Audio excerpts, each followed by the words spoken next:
Okay. Okay. Distinguished colleagues, please let us examine the votes and proceedings of Tuesday, the second day of July 2024. Yes. Page 11, the second day of July 2024. Yes. Page 11.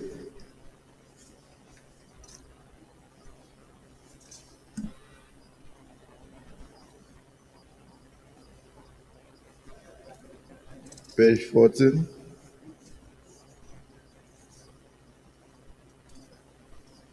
Page 15. Page 16.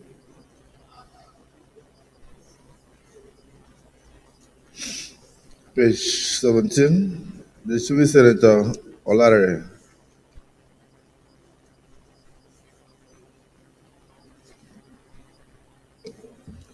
Mr. President, distinguished colleagues, my name is Kamaruddin Olalilo Yewumi. I represent Osunwell Central District.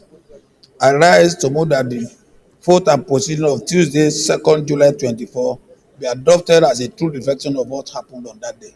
I so move, Mr. President. Distinguished Senator Odende. Thank you, Mr. President, my dear colleagues. My name is Emmanuel Memga Udende. I represent the very good people of Benue Northeast. I stand to second the motion that the votes and proceedings of Tuesday, 2nd July be adopted. I so second. Distinguished colleagues, the motion for adoption of the votes and proceedings of 2nd July 2024 has been moved and seconded. Those in support of the motion say aye. Those against say nay. The ayes have it.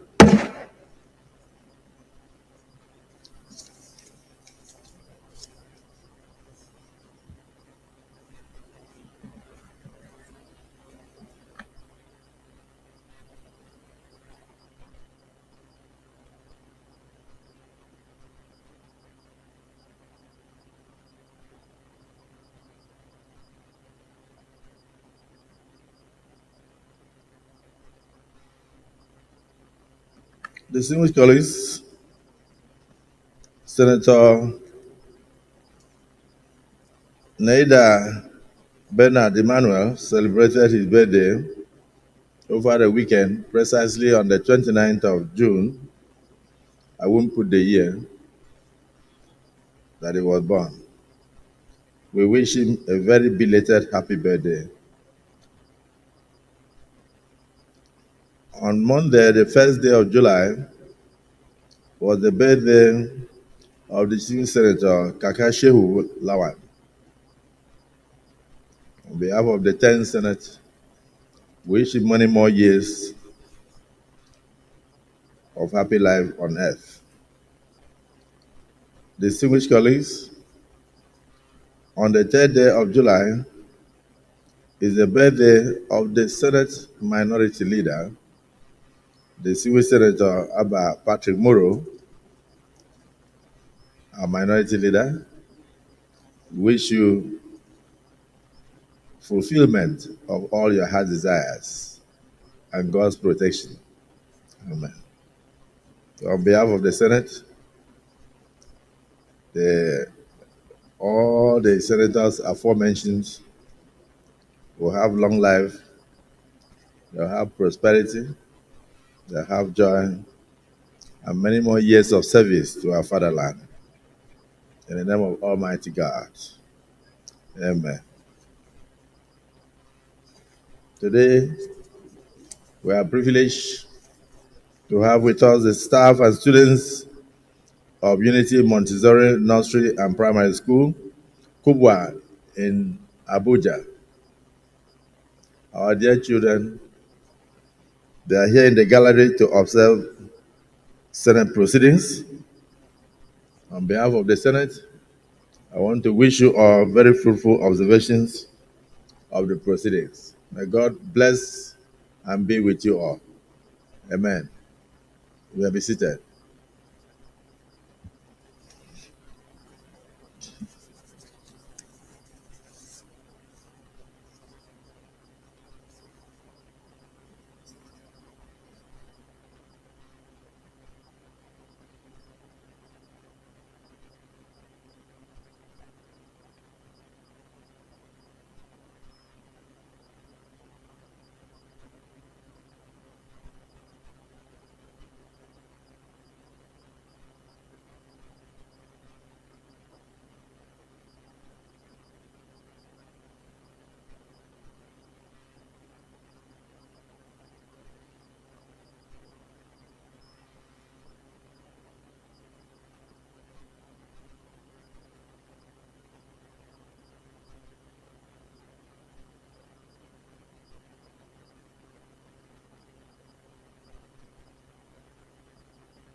Leader of the Senate.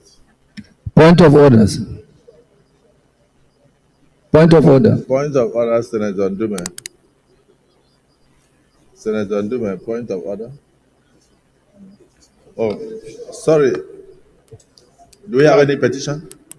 Okay, go ahead. Okay, it's Sorry. after petition. Before point of order. Yes, if there's any petition, please. Yes, sir. Thank you, Mr. President. My name is Senator Victor Ume, OFR. I represent Anambra Central Senatorial District. Mr. President, I have a petition from my constituents in respect of one very tragic incident here in Abuja. The petition was written by Elum Wisdom's Chambers on behalf of Mrs. Grace Onyebuchi Ogochukwu Grace and Ayomna Okpala Oka Welfare Association Abuja branch. Mr. President, this petition in respect of the murder of one late Onyebuchi Anene, a native of Umoramma village, Oka, in Oka South local government area of Anambra State. Just summarily, Mr. President, this petition is about a very healthy young man who, on close of work on the 22nd of May, on his way home in Kubwa, a motorcyclist ran into his car and they settled their differences and the motorcyclist went away happily because there was no injury. But surprisingly, some officers of the Special Intervention Squad of the FCT Police Command on patrol came around and apprehended the young man. And the man told them he had no problem with the cyclist, he has already gone. They said no. They started beating him with pots of gun and tear gas. From a small thing, this young man was brutalized and he went into coma. He was taken to Kubwa General Hospital. From there, he was not resuscitated. He was transferred to National Hospital Abuja. The next day, he died by 10 a.m. So the family members and the association of his community here in Abuja decided to approach the Senate with this petition. That how can something that does not involve the police, something that has been amicably settled, these officers decided to arrest him, brutalize him, and killed him. And that's the way it ended. So they're asking the Senate to order the investigation of this gruesome murder by the officers involved. Their names were written, but I don't want to start reading them now. The ASP who led the team, his name is supplied, and we are seeking... Give us more details, please. I should give more details? Yes. Okay. So the story is that the young man was on his way, a married man. If with the family. petition has the names of the perpetrators, go ahead. Okay, thank you, Mr. President. Because we thought we had seen the end of police brutality with answers. Thank you, Mr. If the story you are telling the Senate is true, yes, then there's it's very true. There's no need to hide anything that is in that paper. Thank you, Mr. President.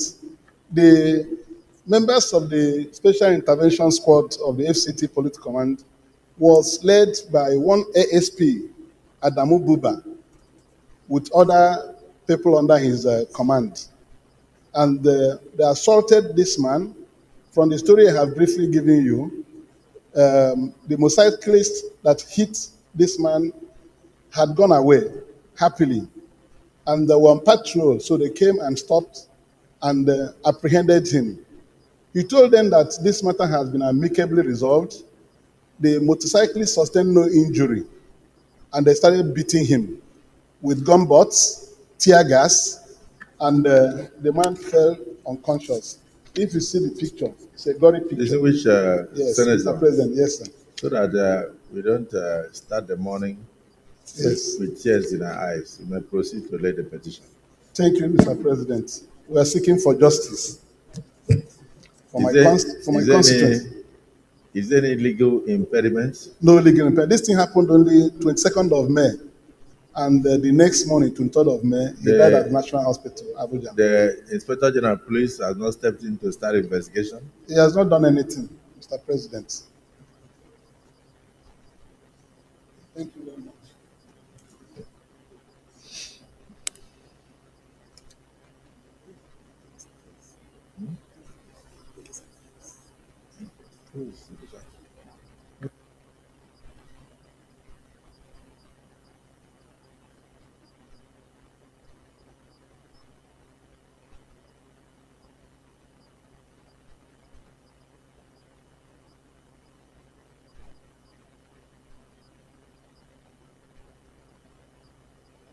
The petition is referred to the Joint Committee of Police Affairs, Ethics, Code of Conduct, and Public Petition to revert to the Senate within the next 10 days. Yes, distinguished Senator Nduma, the Chief Whip. Mr. President and my distinguished colleagues, I want to come under Order 41 and 51, which most of us are familiar with, or all of us. It's a matter of urgent public importance. And 51. Do I need to read it or? Read. Okay. 41 says a matter of discussion shall, if possible, be referred to the President of the Senate before commencement of the day's sitting, and the President of the Senate shall refuse to allow the claim unless he is satisfied that the matter is definite and urgent. 2. If the claim is allowed by the President of the Senate, which you did, the leave of the Senate is given by at least 1/3 of all senators. The matter shall be stand to the next legislative day. 3. A senator moving a motion under the combined Senate Order 41 and 51 should ensure that the copies of the motion are available for senators when approval to move the motion is given. And the copy of the motion is already in circulation. No more than one motion may be made at a time. And then 51 says, and I read also, that notice shall not be dispensed with in the case of a motion or in respect of any other proceedings for which notice is required except with the consent of the President of the Senate and the general assent of the senators present, which all I did. Mr. President, the motion is on the suicide attack in Goza, Borno State, and the urgency to stem the tide of this ugly menace that is resurfacing. With your permission, I can go on to present the motion. Order 41, sub 2 says, if the claim is allowed by the President of the Senate and the leave of the Senate is granted by at least 1/5 of all senators, the matter shall stand over till the next legislative day. No, I did 41 and 51, and you can read this next section too, which says that once it is granted, the motion should be made available, and I did. I gave you a copy, and the copy is supposed to be circulated for all the members. And that is the tradition, that once you combine 41... The intent of the other paper, the intent of the provisions here, it actually is to the effect that the matter should stand over. And once the leave is granted, it will now come by way of written petition. But I believe that the Senate can always use Order of 1B to regulate its activities. Is it the wish of the Senate that it be allowed to proceed with this very urgent matter of national importance? Those in support say aye. Those against say nay. The ayes have it. So under Order 1B, the Senate has granted you permission to move it immediately.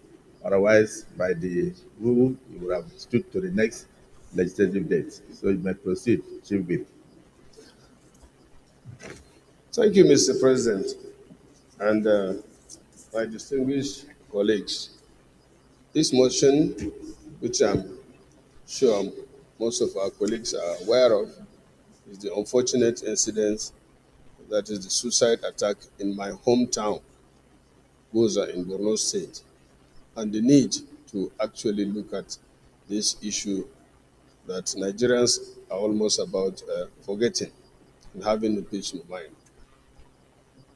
The Senate notes that on Saturday, 29 June 2024, brazen suicide bombers targeted a wedding ceremony, funeral, and hospital in a sporadic and coordinated attacks in Goza town of Borno State, which resulted in the unfortunate death of 32 innocent Nigerians so far, leaving scores of other victims wounded with varied degrees of injuries. Also notes that one of the incidents occurred near a busy motor park in Tasham Mararaba, Goza town, and the victims were mainly civilians returning from a wedding ceremony where the assailant was identified to be a young lady in her early 20s. Further notes that these attacks have raised significant concern about the security situation in the region, which has been flashpoint of terrorist attacks over the years. And this calls for concerted and coordinated efforts of the security agencies to address the state of insecurity in Borno State and other parts of the country experiencing similar situations. Aware that in today's world, asymmetric warfare, whereby its strategy and tactics differ significantly from the normal conventional war, the approach by our security agencies should be significant, scientifically and technologically based with the use of modern software and facilities to fight the menace. Accordingly, observe a minute silence in honor of those innocent Nigerians who lost their precious lives from this unfortunate incident. Two, urge the National Emergency Management Agency to intensify efforts by providing relief materials to the victims of the attack. And three, to urge the federal government to direct the security agencies in the country to deploy the use of modern technology in the fight against insurgency and to make concerted efforts in securing the hotspots inhibited by the insurgents, namely the Lake Chad region, two, the Sambisa forest, and three, the Mandara Mountains, respectively. Mr. President, these three spots are so far now the only black spot of where the insurgents are inhibiting in Borno State. I'm very sure if these three black spots are cleared, the end of terrorism in Borno State will definitely be achieved. Finally, Mr. President, I cannot conclude without appreciating the avalanche of condolences, sympathies, calls that I received. And therefore, when I went home, my people asked me to thank you very much for the concern shown, especially Mr. President, who personally got in touch with me to sympathize on these incidents, and also directed the Vice President to immediately go to Goza, where he individually went to see the victims that were evacuated to Maiduguri for treatment. And also your humble self, when the incidents happened, in the night when I informed you, you called me and also supported me by even offering to get me to Maiduguri by whatever means. The DSP were together at ECOWAS Parliament, and he too showed concern. All my colleagues, virtually all my colleagues, called me individually and in group. The Northern Senators Forum, the Southern Senators Forum, other individuals showed sympathy and concerted condemnation of this act. I believe that with this display of solidarity, if the Nigerian army is provided with the necessary tools and equipment, And I must also mention here, this time around, the Nigerian Army and other security forces responded promptly and gallantly. In fact, one soldier lost his life and a civilian JTF when they confronted the fifth suicide bomber that detonated the bomb and killed the three of them there. One was a soldier. And mostly, uh, Mr. President and distinguished colleagues, that soldier that sacrificed his life is from the South. It is very, I have to mention this because that is the greatest act sacrifice one can make. And in fact, that was what led to getting that incident immediately to an end, because they succeeded in arresting one of, or the last suicide bomber. She's now under interrogation. I must mention here again that these people are already, indoctrinated.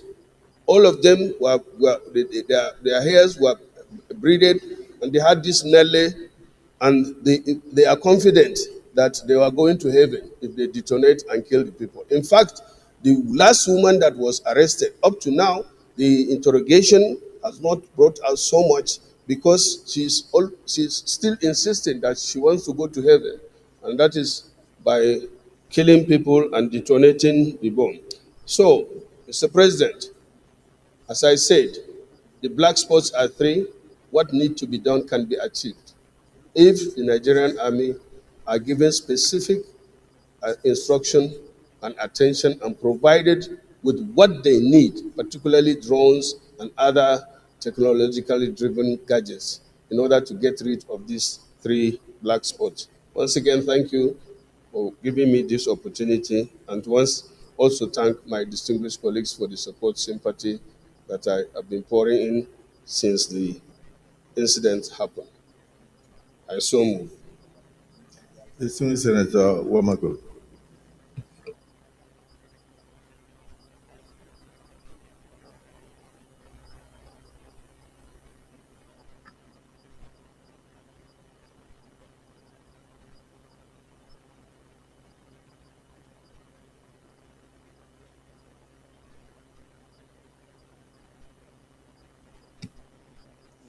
Right?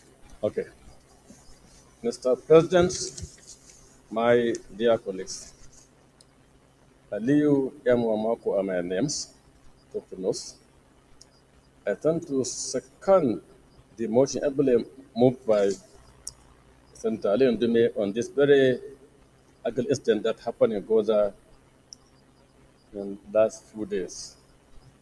Mr. President, such happenings today have become part of our daily life. Either in Maiduguri, in Sokoto, in Zamfara, in Kaduna, in Niger, in Yobe, and all over the country as well.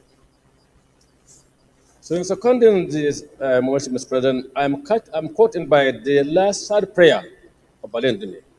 And we should urge the federal government with the security agencies in the country to deploy the use of modern technology in the fight against insurgency, make a concerted effort in securing the hotspot insurgent in Borno and elsewhere in the country.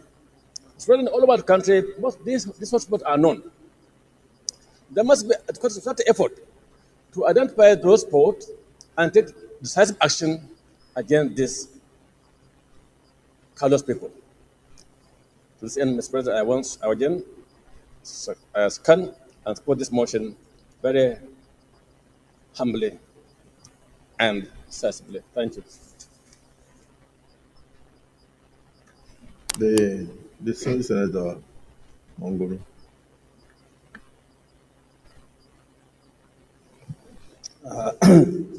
Distinguished President of the Senate, distinguished senators, my name is Mohamed Tahir Monguno.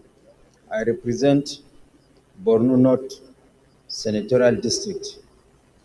While supporting in total the passage of this motion by the Senate, I adopt all the submissions and the prayers contained there in the motion as mine, and want to add further that the resurgence of suicide bombings in Borno State, having consigned it to the dustbin of history in the last 5 or 6 years, is very, very unfortunate and calls for concern.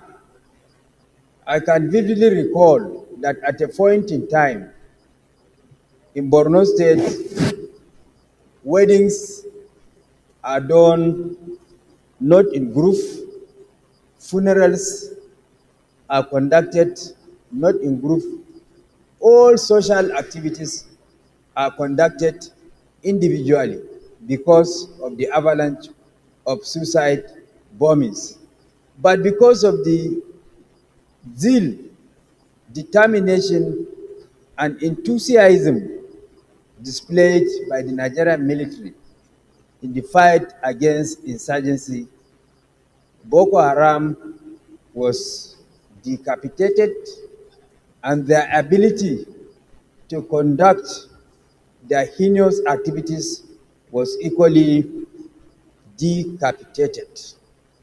But with the resurgence of this unfortunate scenario in Gaza, as I said earlier, calls for concern, and there is need for all arms to be on deck with a view to curbing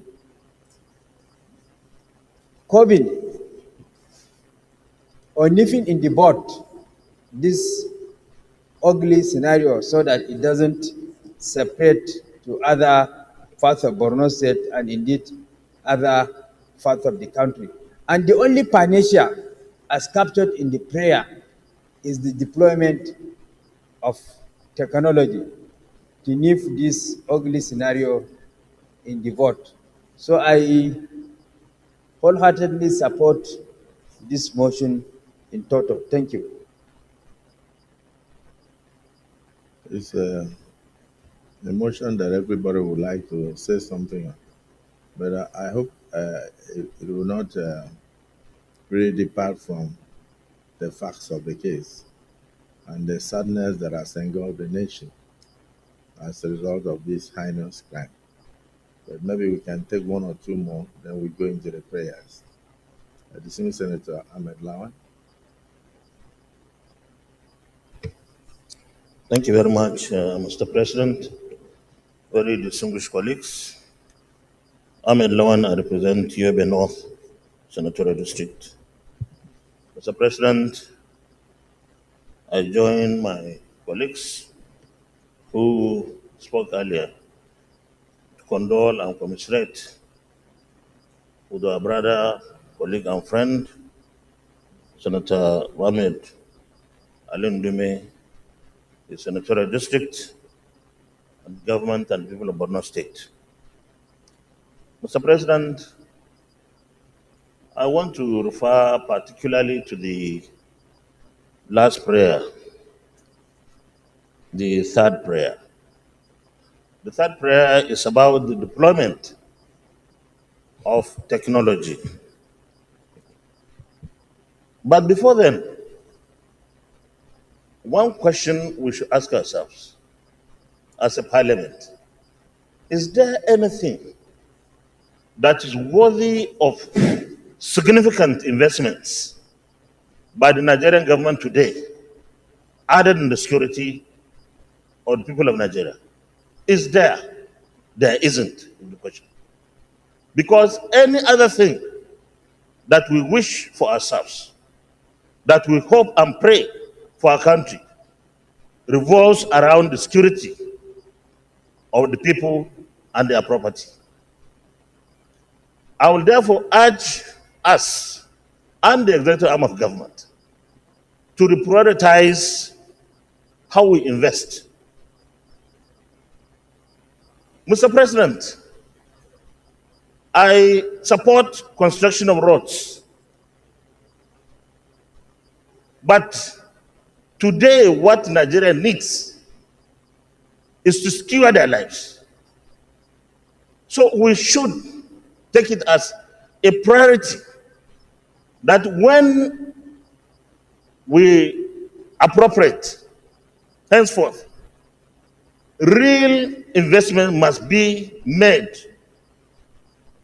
in the armed forces and other security agencies.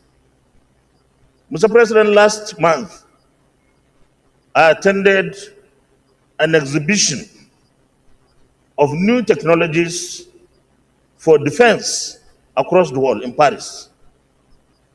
And today, the drones, particularly, can be sufficiently and significantly utilized to help our armed forces fight not only in the northeast against the insurgents, but also the banditry in the northwest, north central, and other criminal tendencies in the southern part of the country. So I believe that we should prioritize providing funds for our armed forces to have the right kind of technology that they need. I will also really commend the armed forces that we have, because they still try to do much with the little that they get from us. But I believe the time has come that we look at spending more to secure our people than providing maybe for roads and some other investments that can easily be positively really influenced by providing security in the country. Thank you very much, Mr. President, for the privilege. The senior Senator Jimo Ibrahim. Thank you very much, Mr. Senate President, and my very distinguished colleagues. It is a sad day, and it's a period of moment of reflection, because we are talking about insecurity. If I had my way, I would have suggested that all proceedings be suspended today in honor of the innocent Nigerians that were killed by these incredible acts of embarrassment caused in Borno. As a matter of fact, Mr. Senate President, just recalling Thomas Hobbes here, is looking day and day that life of man is short, brutal, and terribly embarrassing if the Leviathan refuses to respond to the insecurity going on day by day, particularly in Nigeria. And this can be very, very dangerous. Living with insecurity is gradually becoming the only way to understand security. And we cannot allow this trend to continue because of the danger that is portrayed. I don't want to take much of your time, but I will say clearly, it costs nothing for the intelligent army to get devices in their phone to know where these notorious criminals live. As I'm here, I check my phone regularly, and I know the number of guns that are very close to me here. This is just less than 1,000 installation. Within us now, there are over 277 guns around here, just because Anamori is close to this place. So what am I saying? We can use technology, just like distinguished Senator Odume have said, to deploy to these soldiers, rather using hands and all this unknown strategy. Prof, Yes, sir. You know you have a PhD in warfare. Yes. Do you know out of the 277 guns around you here now? Yes, around the National Assembly. Do you know how many of them have bullets inside? Mr. Senate President, we can actually do a probability. If you have 277 guns close to you within a radius of 1 kilometer, the probability that half of them have gone is 1. And that is dangerous. And we need to find out the source of those guns. But because I can locate that armory close to us and very close to Villa, then I understand we are safe. I want to say very clearly that the military should stop using unconventional strategy to fight insurgency in Nigeria. There's a distinction between conventional strategy and unconventional strategy. We need to go to unconventional strategy to fight unconventional war. Boko Haram is a conventional war. It's not a conventional war. We're all aware of what happened in Kenya. We cannot close our eyes. We need to wake up. So I finally suggest to you, Mr. Senate President, and my distinguished colleagues, that this Senate, under your leadership, sir, must have a closed door meeting for one day, and let's use that the whole day to discuss security matters. Our life is very important. The life of man cannot be said to be short, brutish, and unproductive if we do nothing about insecurity. Living with insecurity cannot be the only way to understand security. We shouldn't get to that. Once again, distinguished Senate President of the Federal Republic of Nigeria, I thank you. Like I said, to me, it's a sad day. I don't think we can eat. We could actually close proceedings today in honor of those people. How can you be going for a wedding and you don't even know what happened? Somebody just put bomb and attack the whole convoy, and people have started dying.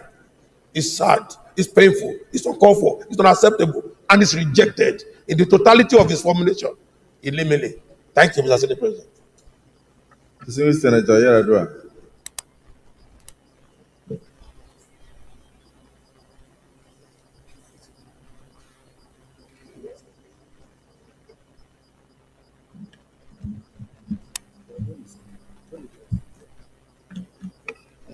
Thank you, Mr. President. My distinguished colleagues, I'm Abdulaziz Musa Radwa, representing the people of Kasana Central. I want to align myself with all those that spoke on this motion and to also condole our brother, distinguished Senator Ndume, for this unfortunate incident. Mr. President, I want to also align myself with the issue of technology and the need for us to prioritize security. It is very important to understand that the armed forces and the security agencies are doing their best, and we must commend them for what they are doing. However, it's important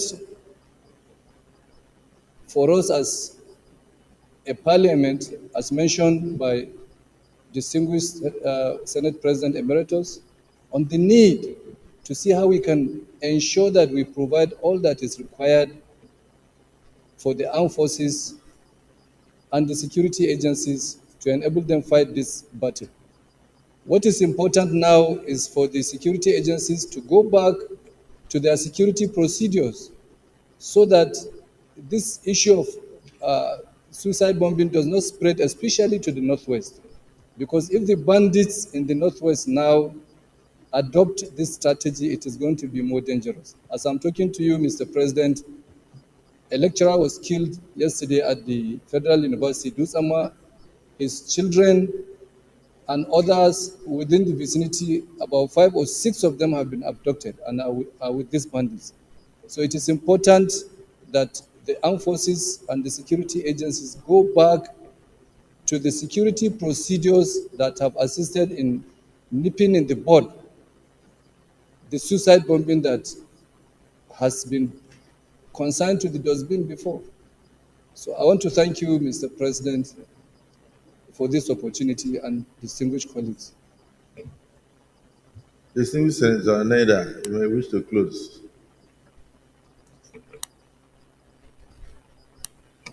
Thank you, Mr. President. Senator Neda Emerson is my name, representing Edo South Senatorial District. Thank you for this opportunity, Mr. President. This incident is a it's an awful one for 2 reasons. One, it happened on my birthday, June 29th, and that is so unfortunate. And secondly, in a city where I was trained, where I attended the university, and this is one incident too many. For me, we have had so many closed-door meetings on security. It seems to me that we seem to be doing one thing over and over again. What baffles me and continues to baffle me is that we wait until incidents like this happen before we take the fight to them.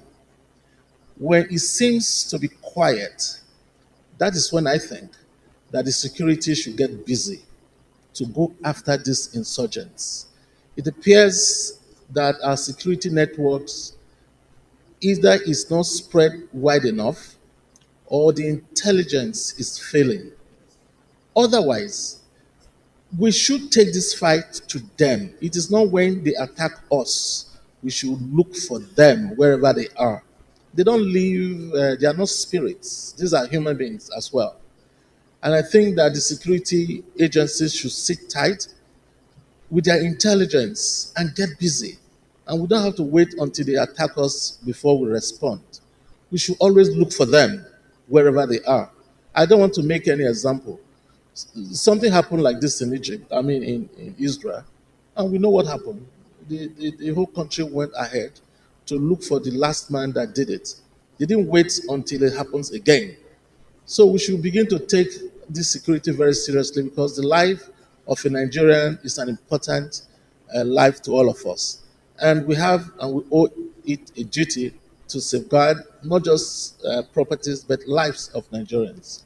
So, Mr. President, in addition to the prayers, we urge that the security network, the intelligence should be strengthened and they should go after these insurgents even when they have not attacked us so that we can actually decimate them. This issue of fire brigade response is not going to solve our problem. Thank you, Mr. President. Senator Karimi. Thank you, Mr. President. My name is Karimi Sunday Steve. I represent the people of Kogi West. Mr. President, much has been said about the ugly situation and the need for us to bring in technology to solve some of the problems. But I want to also say something, sir, that having good roads will also, in some cases, solve security problems. That, especially where we have bad roads, it encourages kidnappers to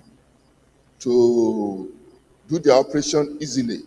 When we have good roads, it will also help in most part of the country, especially in my senatorial district. If we have good roads, it will solve most of the kidnapping problems we have in our area. So we have to weigh both sides, invest in security, invest in good road, and that will help the security situation that we have in our country. Thank you, sir. Distinguished Senator Ned Nwoko.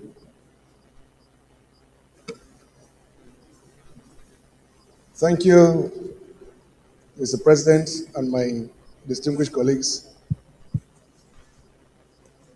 The issue of violence in Nigeria is not a new one. And over again, we seem to forget that all these disgruntled elements, groups, in various parts of the world, various parts of Nigeria, from east to west, have their reasons for doing what they are doing. Mr. President, I think time has come for us to begin to address the fundamental reasons why people are disgruntled, why people are unhappy, why people are willing to kill themselves. You can just imagine a lady who is probably a mother with children deciding to end her own life. What will make a woman to do that? We should talk less now about the military and arming the military. We've been doing that for years, and it has not changed anything. What we must do at this point is to convene this Senate, this National Assembly must convene some conference and invite all the leaders, traditional rulers, local government chairmen, political leaders, all the stakeholders and get them together. And we must begin to dialogue. We must begin to know why they are killing each other. Why?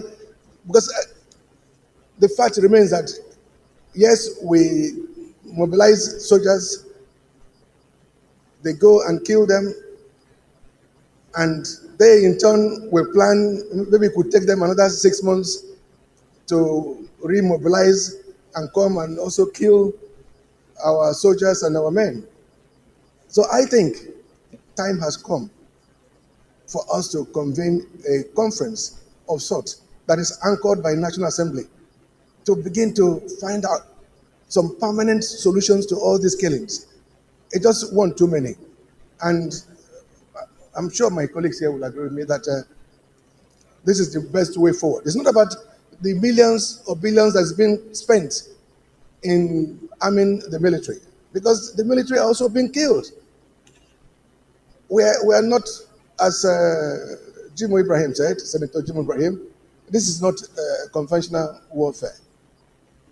They have ideas. The ideas are based on ideologies, and you can't kill it with bullets. So time has come for us to take the leadership of this National Assembly and deal with these issues once and for all. Thank you, Mr. President. This is Senator Omen.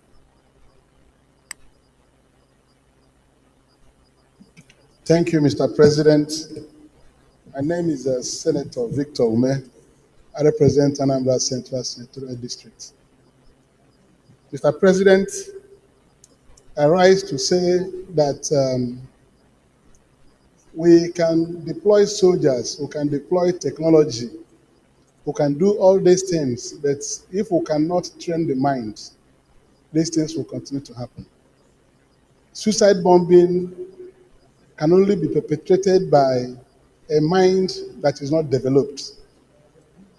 When I listened to Senator Alain Dume, he said that one of the purveyors of the bomb was asked why she was doing this, and she said that she was told that she would go to heaven.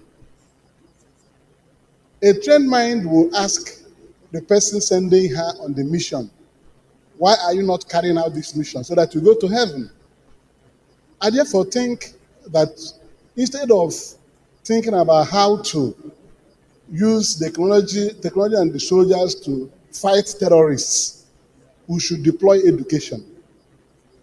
If we educate young people, we'll be in a position to keep them out of some of these things that embarrass us.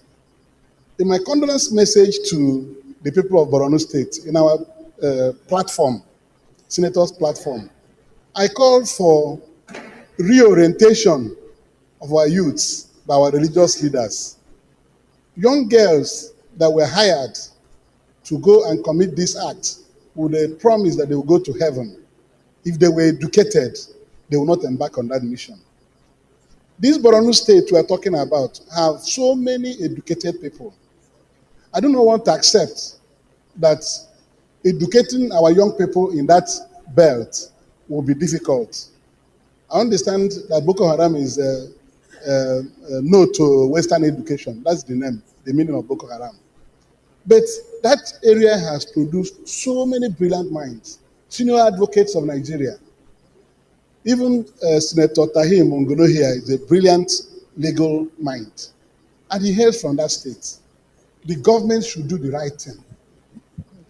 If we invest on education, the governor should take education as a priority so that no matter how difficult it is to impact education on our young people, they should go all the hog to ensure that education is provided to our young people coming up so that this thing can be turned from having minds that are liberated through superstition, because nobody can believe this, that when you kill another person, you go to see God.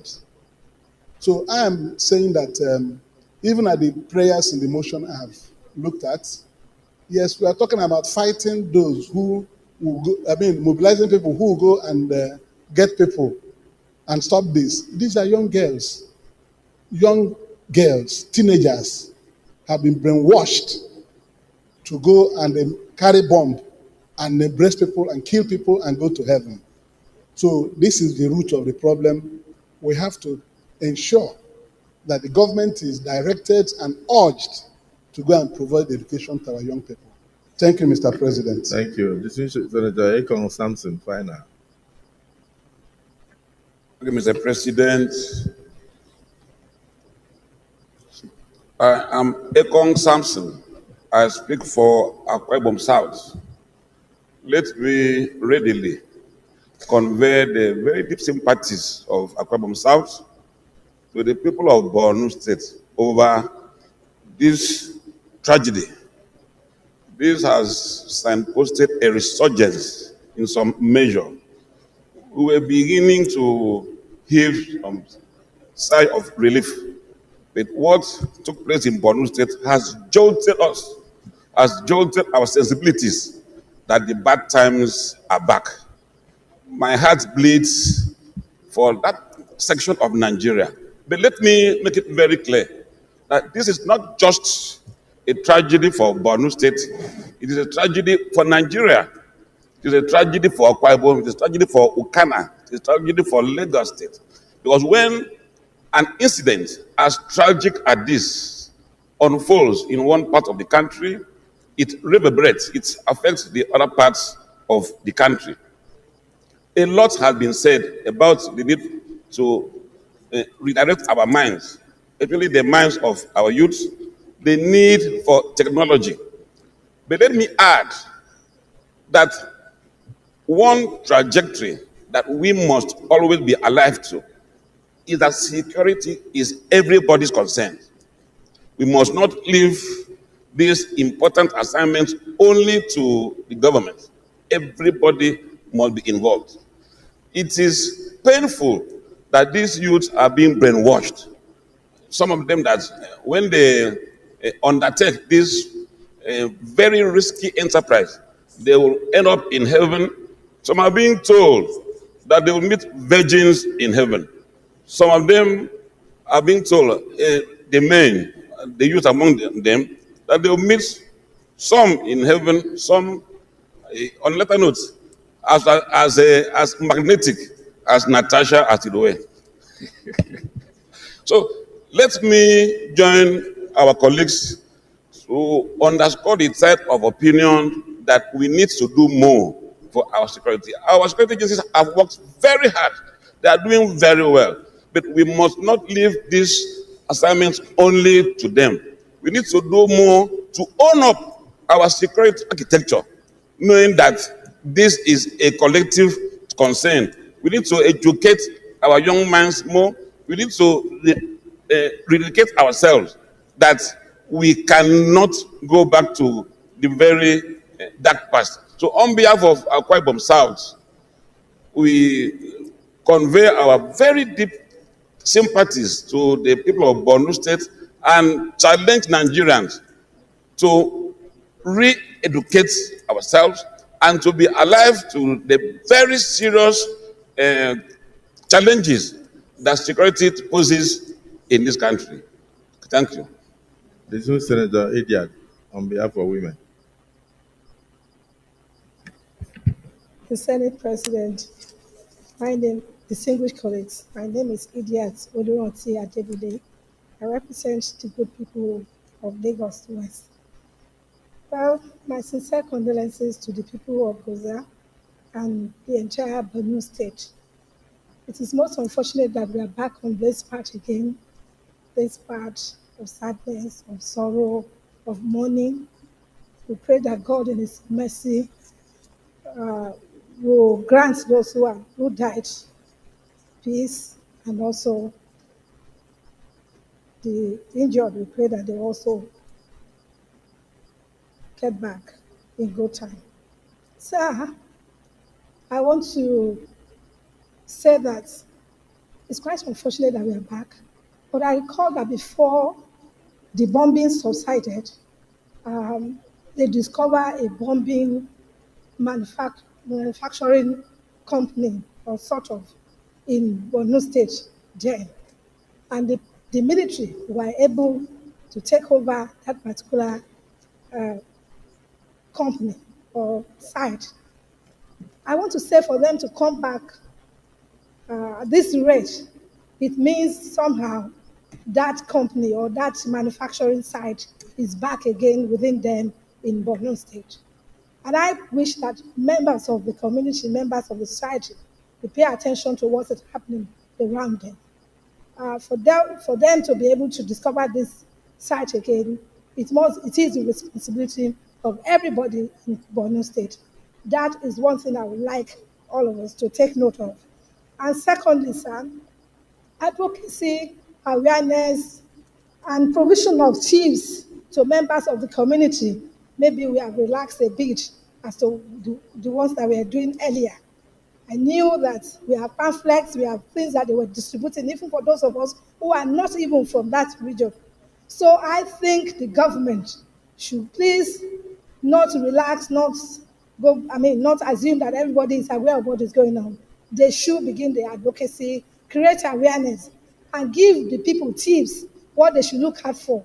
If you see a suicide bomber, what are the things that will be those things that you should watch out for. That is very important. That it must be shared not only amongst themselves on their radio, on their TV. This is something they must spread and for people to be aware of and be able to tackle it in the bud.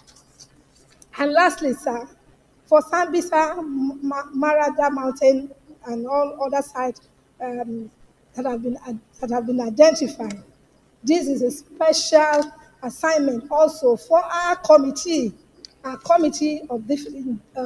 defense here, our committee, all of the military, maybe Navy, Army, all of them to please pass this message to the top hierarchy of the military. For them, not that they don't know, I know they are aware that this site is there, but can we take concrete steps to ensure that uh, we pay particular attention to this so that we can dislodge those who are coming to harm our people? Yes, that is something that we must do. And all of us, members of this committee, must take it as a responsibility to continue to liaise with top military authority that that something must be done about this. Distinguished member, we cannot continue to have suicide bombing amongst us. This is something that not only that the Senate have in the past assigned quite a number of amount of money to. How this is spent, we must look into it. Not only how it is spent, we must also see that they are able to justify what this money that we have budgeted for the military, how much they've spent, and how much they are now intending or they wish to set aside for the technology. It is important that we must do it as a body, as a Senate. Thank you. I so submit.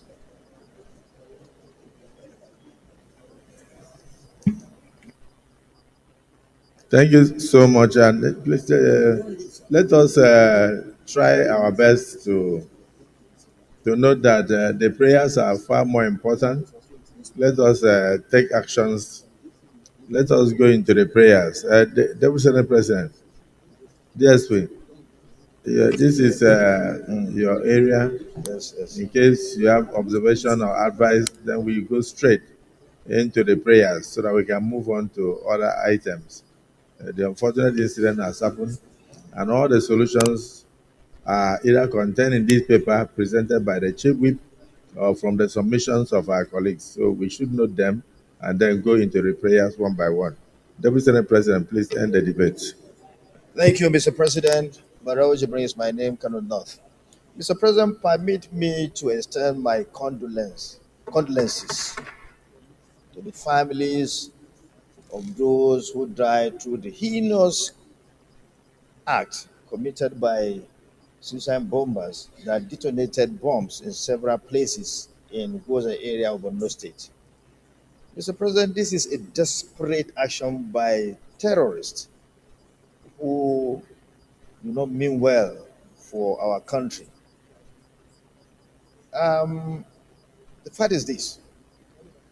The fact is that they are so desperate And it clearly shows that they've been defeated because they no longer have the capacity to use weapons to fight our military. So they now decided to use suicide bombers to kill and maim our people. This is sad. This is very sad. I want to commend men in uniform, men and women in uniform who have been doing very well to protect us. It shows that the work they are doing is yielding results because they feel, the terrorists, that they can no longer fight them.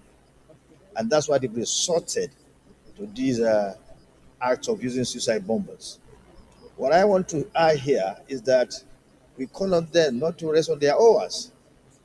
We call on them to put more grease onto their elbows, to continue to fight until these people can no longer even use the suicide bombers.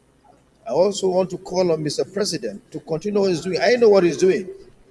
I know he's meeting every day, he's working, having sleepless night to show that, to make sure that this country becomes safe from terrorists and bandits.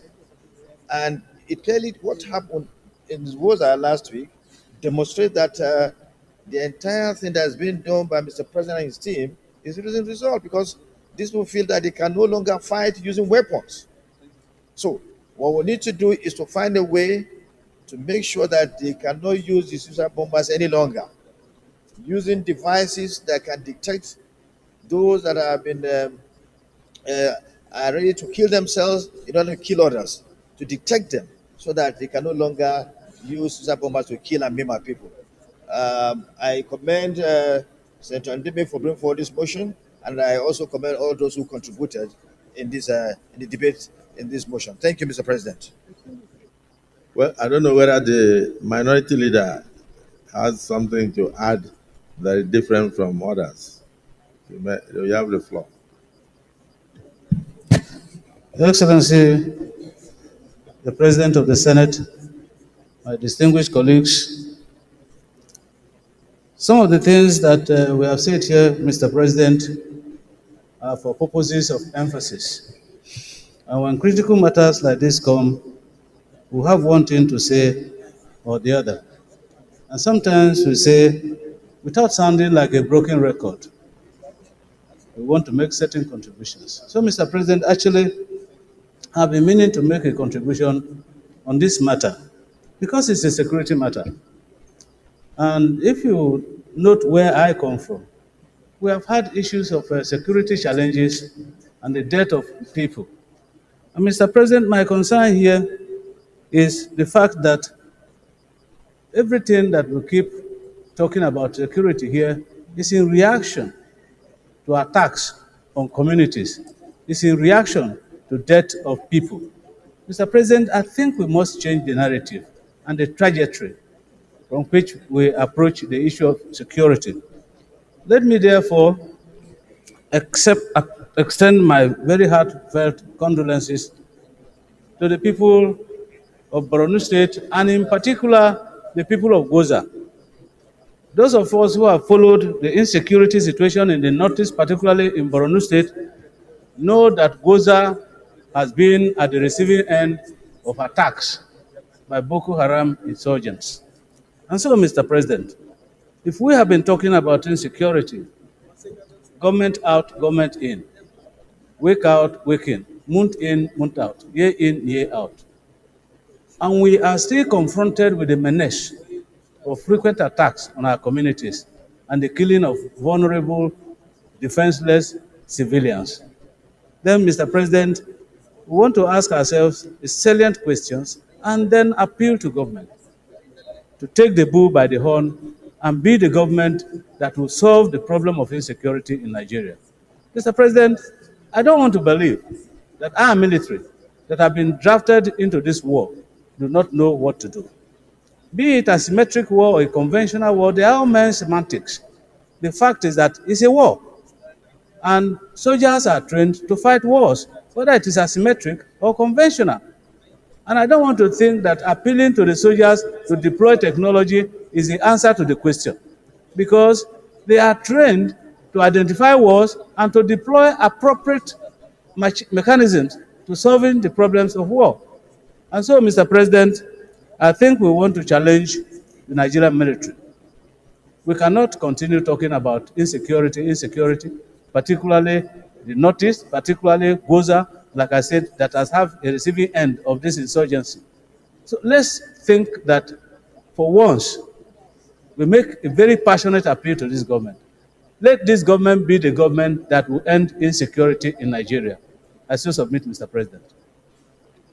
The distinguished colleagues, even if we leave this floor between now and the next 2-3 hours, people will keep repeating themselves. It's heinous crime, very sad incident, horrific as it is, a resurgence of a very serious angle to banditry and then Boko Haram. And then, of course, our sympathies and commiserations go to the good people of Borno State and Goza in particular, and distinguished Chief Whip. So the Chief Whip of the Senate, let me thank you for bringing this up. When that incident happened, many Nigerians were not able to sleep well. And because insecurity in any part of the nation is insecurity everywhere. So I believe together you heard your colleagues, the actions that took place are very condemnable.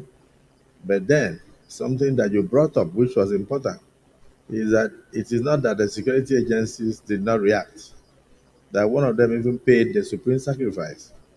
And then also they were able to apprehend the last suicide bomber, who is now providing insights into the plans that they have, and then insisting that she should be allowed to go and detonate the bomb for her to go to heaven.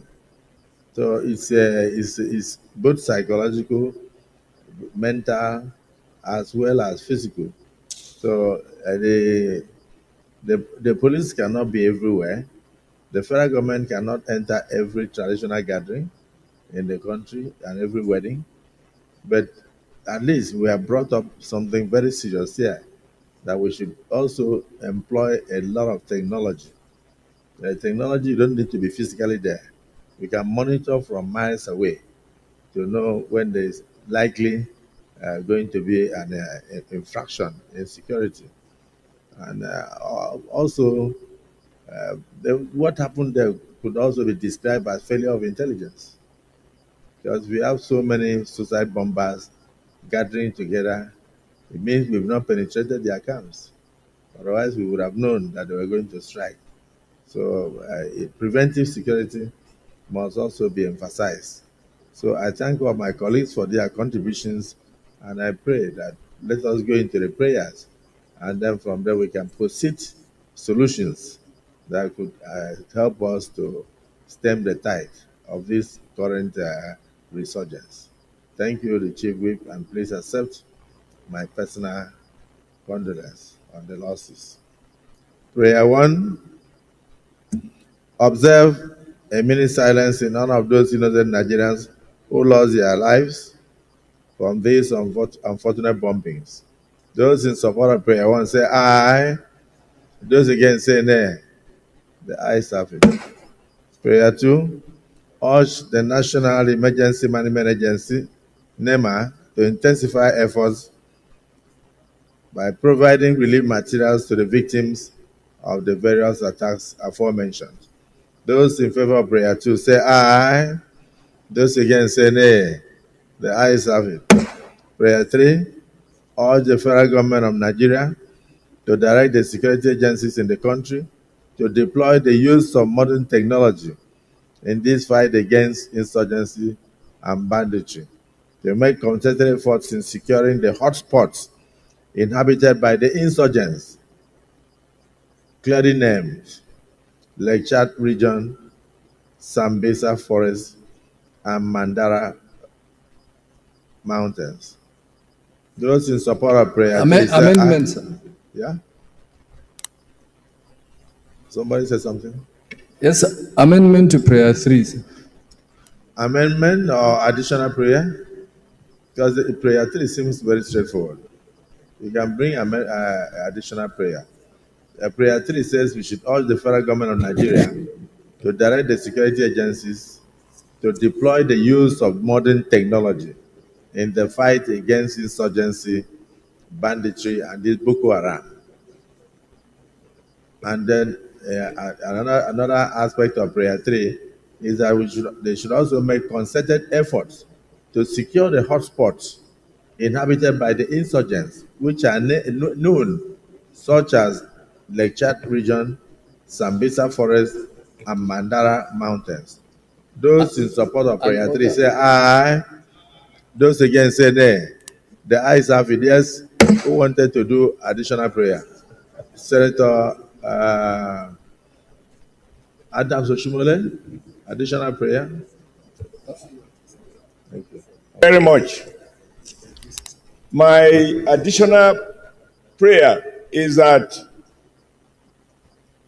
the Senate Committee on Army and Air Force should ensure that we do not only provide more money to the armed forces, that we guide jealously what they use that money to procure. Because under the supervision and oversight of this National Assembly, previous service chiefs diverted money to building universities in their various communities. Those are the kind of resources that should have been used to procure modern technology. And to think that money was being diverted to non-essentials. And as we speak, those institutions are not teaching anything about security. They are just another glorified university.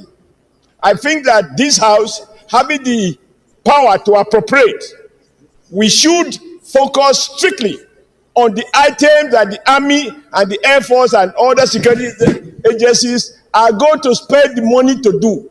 Otherwise, everybody knows we need modern technology. This House, under your leadership, we have provided supplementary appropriation to the armed forces.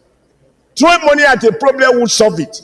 We must assist them to redirect their procurement policies to focus on this technology. Otherwise, we can decline to approve appropriation if the details are not such that those managing the system will use the money strictly in a manner that we do justice to our collective feeling about redirecting and moving more and more towards technology. This is my additional prayer, Mr. President. It can be worded more elegantly, but I just believe that we need to tie the hands of the procurement people to procure more and spend more in those areas that the armed forces competence will be better enhanced.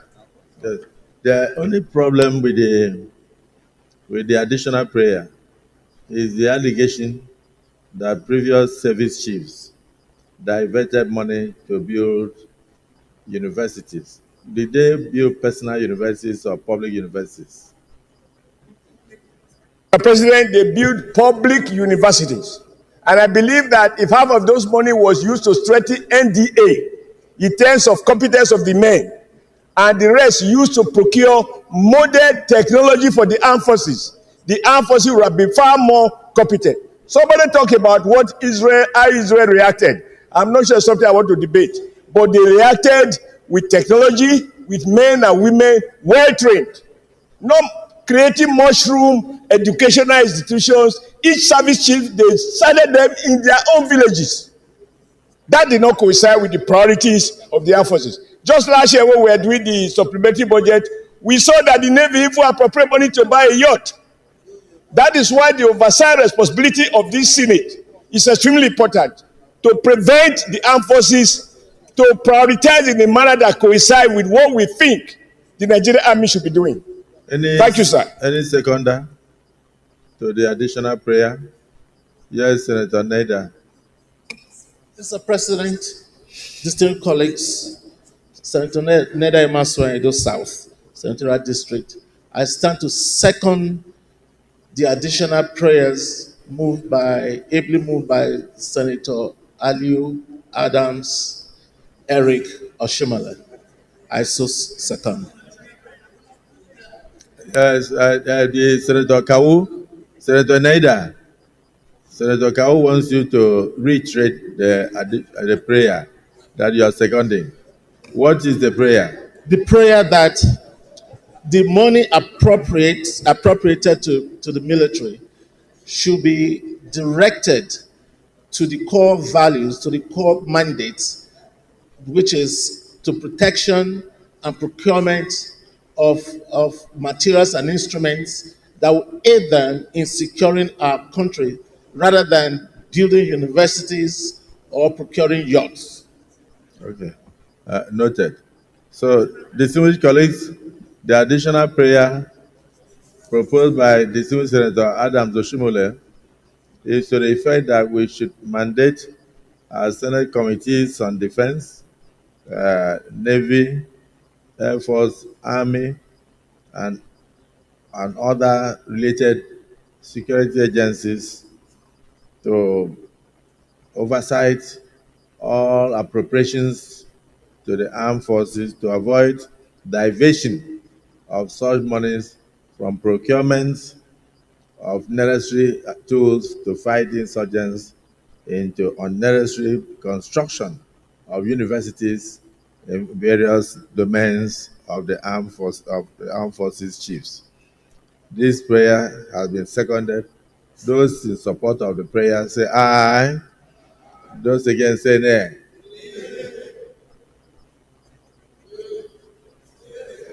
Let me take it again. The prayer is that all the Senate committees on defense, Navy, Air Force, and Army should immediately oversight and monitor that all appropriations made by this hallowed chamber are not diverted by the service chiefs to construction of universities in their communities, as happened in the past, but rather injected into the purchase of weaponry and technological equipment meant to fight insurgencies. This prayer has been seconded. Those in support of this additional prayer say aye, and those against say nay.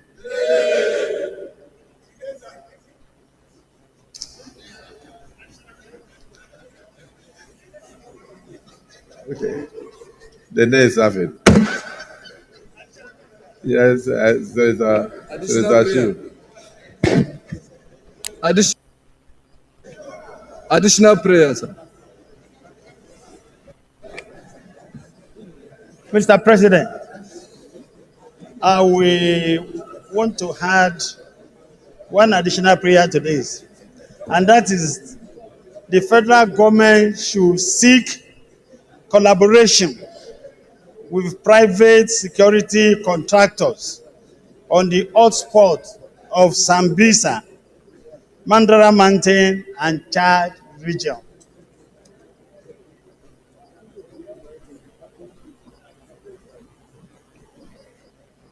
Sumaila.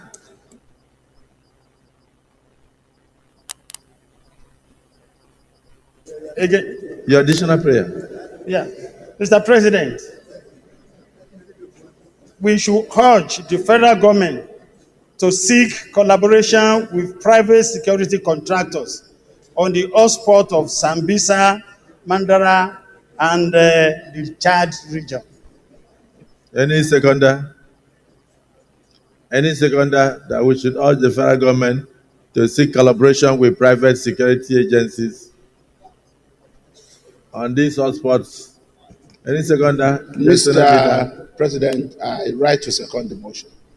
Okay. Well, the Senate leader has bailed out the deputy leader and seconded the motion. Counter motion. The federal government should go ahead. So, counter motion. Those in support of the prayer are seconded say aye. Those against say nay. The ayes have it.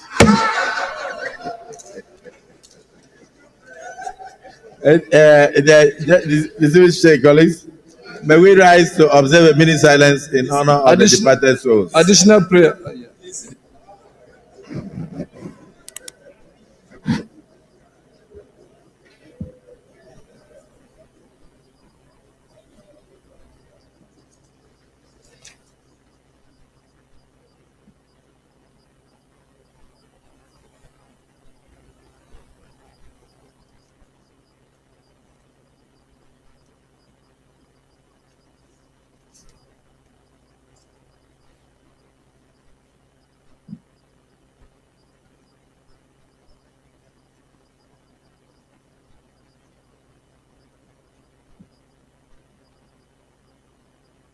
May the souls of all those who lost their lives in the unfortunate sporadic bombings in Koza in Borno State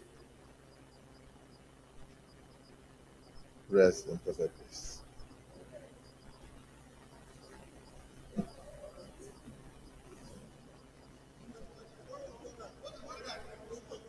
Information. Yes, the Team Senator go to the point of order. Thank you, Mr. President. I'm coming on order 41 and order 51. Do I read?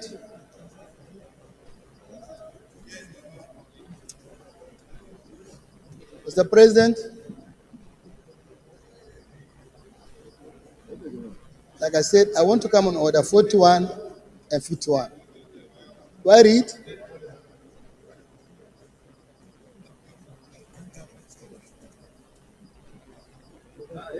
The matter for discussion, yes, Dean. The matter for discussion shall, if possible, be referred to the President of the Senate before commencement of the day's sitting, and the President of the Senate shall refuse to allow the claim unless he is satisfied that the matter is definite and urgent. If the claim is allowed by the President of the Senate and the leave of the Senate is given by at least 1/5 of all the senators, the matter shall stand over till the next legislative day. A senator moving a motion under combined orders 41 and 51 shall ensure that copies of the motion are available for all senators when approval to move the motion is granted. The copies are available, Mr. President. Not more than one such motion can be taken a day. Then 51. 51 says, Mr. President, notice shall not be dispensed with in the case of a motion or in respect of any other proceeding for which notice is required, except with the consent of the President of the Senate and the general assent of the senators present.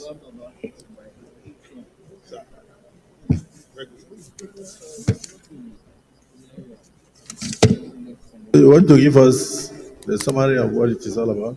Yeah, Mr. President, I want to move motion on the very laudable project of Mr. President named Legacy Hope, renewed Legacy Hope road infrastructure projects, which are being executed by the Federal Ministry of Works. And I want to commend Mr. President and also make a small plea on behalf of some parts of this country. Okay, distinguished colleagues, Senator Goje made me earlier that he has a motion to urge the President and the Executive to include some areas of the Northeast in the renewed hope projects of Mr. President. And he has come under Order 41 and 52 and Order 51. So is it the view of the Senate that he be allowed to present this motion on the next legislative date? Those in support say aye. Those against say nay. The ayes have it. So you present it on the next legislative date. By 51, Mr. President, 51 has taken care of it. Or the 51... We've taken care of no, 51. We cannot do more than one in a day. Okay. Yes. Senator Asukwa, what is it? I'd like to come under Order 41 and 51.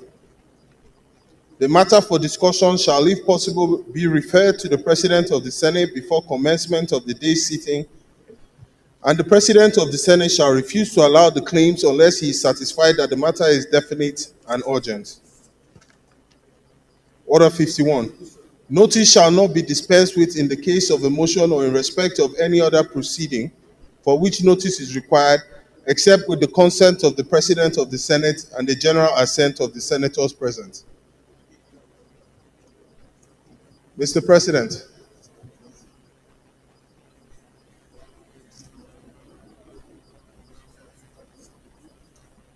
Mr. President,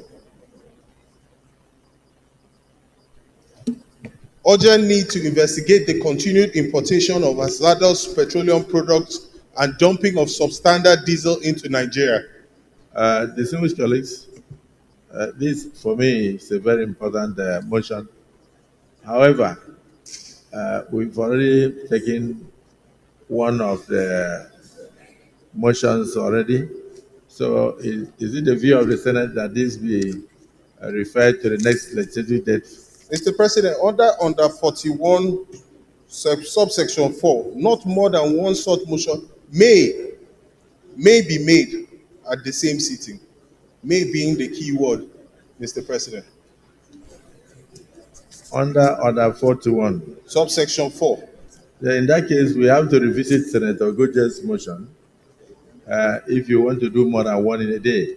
It's at the discretion of the Senate. Yes, so, Your Excellency. In that case, you have to sit down and let Senator Goje, let me ask the Senate if they want to take that of Senator Goje, because you are coming under the same orders. The Senator Goje,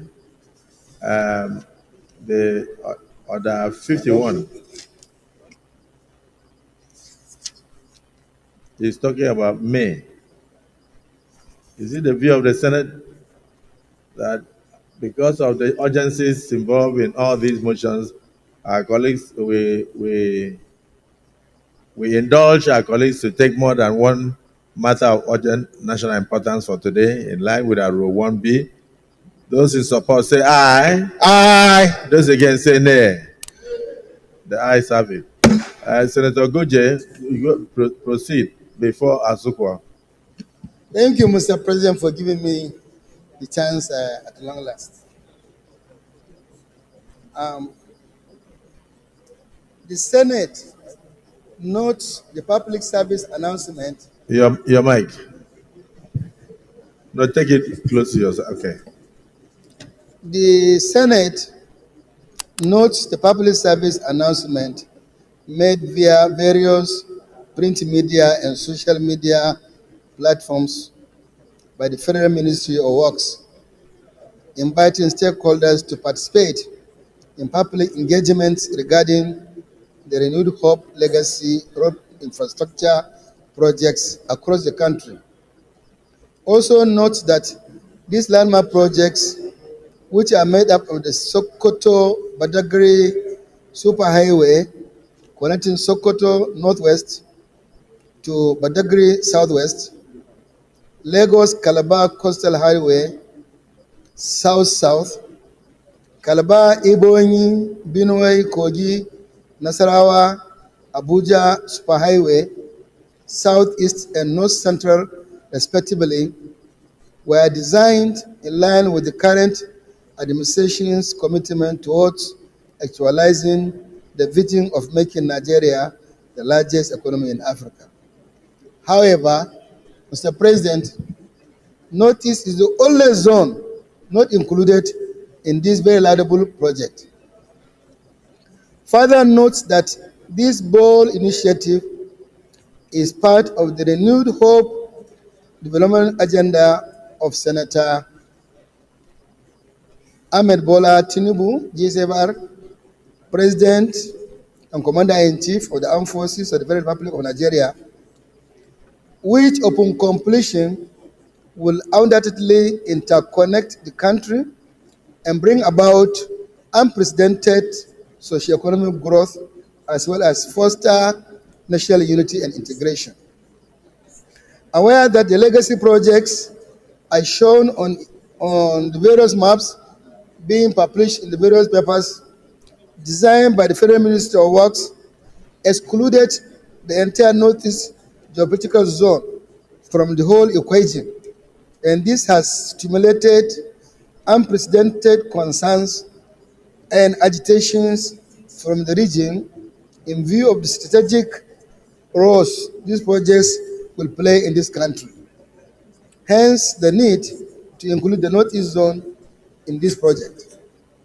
Also aware that the non-inclusion of the Northeast in the projects, which includes Adamawa, Bauchi, Borno, Gombe, Taraba, and Yobe, has raised myriad of concerns about unequal development and potential marginalization of the region, which will further worsen the infrastructural challenges of the region. Concerned that the security situation of the region, incidentally, one of which has just been discussed by the Senate, will be further exacerbated due to lack of adequate rural infrastructure, road infrastructure network, which make it to be susceptible and exposed to all manner of security challenges, ranging from insurgency, banditry, among others. Also concerned that the non-inclusion of the region will not augur well for the socio-economic development of this country, as well as the economic viability and opportunities that would abound in the region, which will not be tapped to its maximum benefits for Nigeria. Accordingly resolves, 1, commend Senator Bola Tinubu, President and Commander-in-Chief of the Armed Forces of the Federal Republic of Nigeria, for this great developmental stride in the quest to make Nigeria the biggest economy in Africa. 2, urge the federal government through the Federal Ministry of Works to further expand the Renewed Hope Legacy Road infrastructure projects to include the Calabar, Makadi, Jalingo, Yola, Maiduguri Highway, which will integrate the Northeast into the legacy infrastructure road projects for Nigeria. Thank you, Mr. President. God bless us all. Distinguished Senator Plank. President of the Senate, my colleagues, I am Senator Dicket Plank, Senator representing Plateau Central. Mr. President of the Senate, I rise to second the motion raised by Senator Goje. And I rise to support it because yesterday I presented the same motion, almost the same, shifted to today.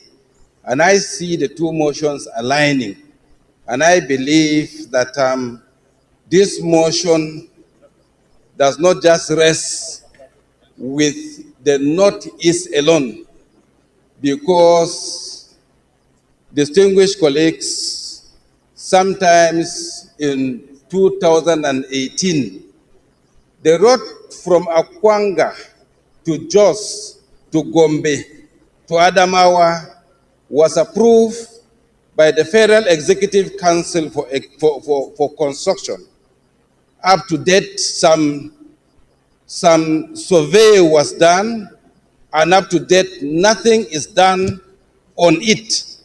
And I feel strongly that the desire of Mr. President to bring economy to the country by way of great road infrastructure, the Northeast and part of Net Central from Akwanga, where to Jos to Gombe, which is the outlet to the federal capital and inlet to the federal capital for the Northeast, and also people from the Northeast going from the Northeast and Central going to the southern part of this country. I believe that with this huge dream of having the Lagos-Sokoto road, which would mean well for our country, and then the Lagos-Calabar Highway Coastland Road, and again the Calabar to Abuja via part of North Central, it will not be complete if the entire people of Northeast and Plateau particularly do not have a means of getting to the federal capital.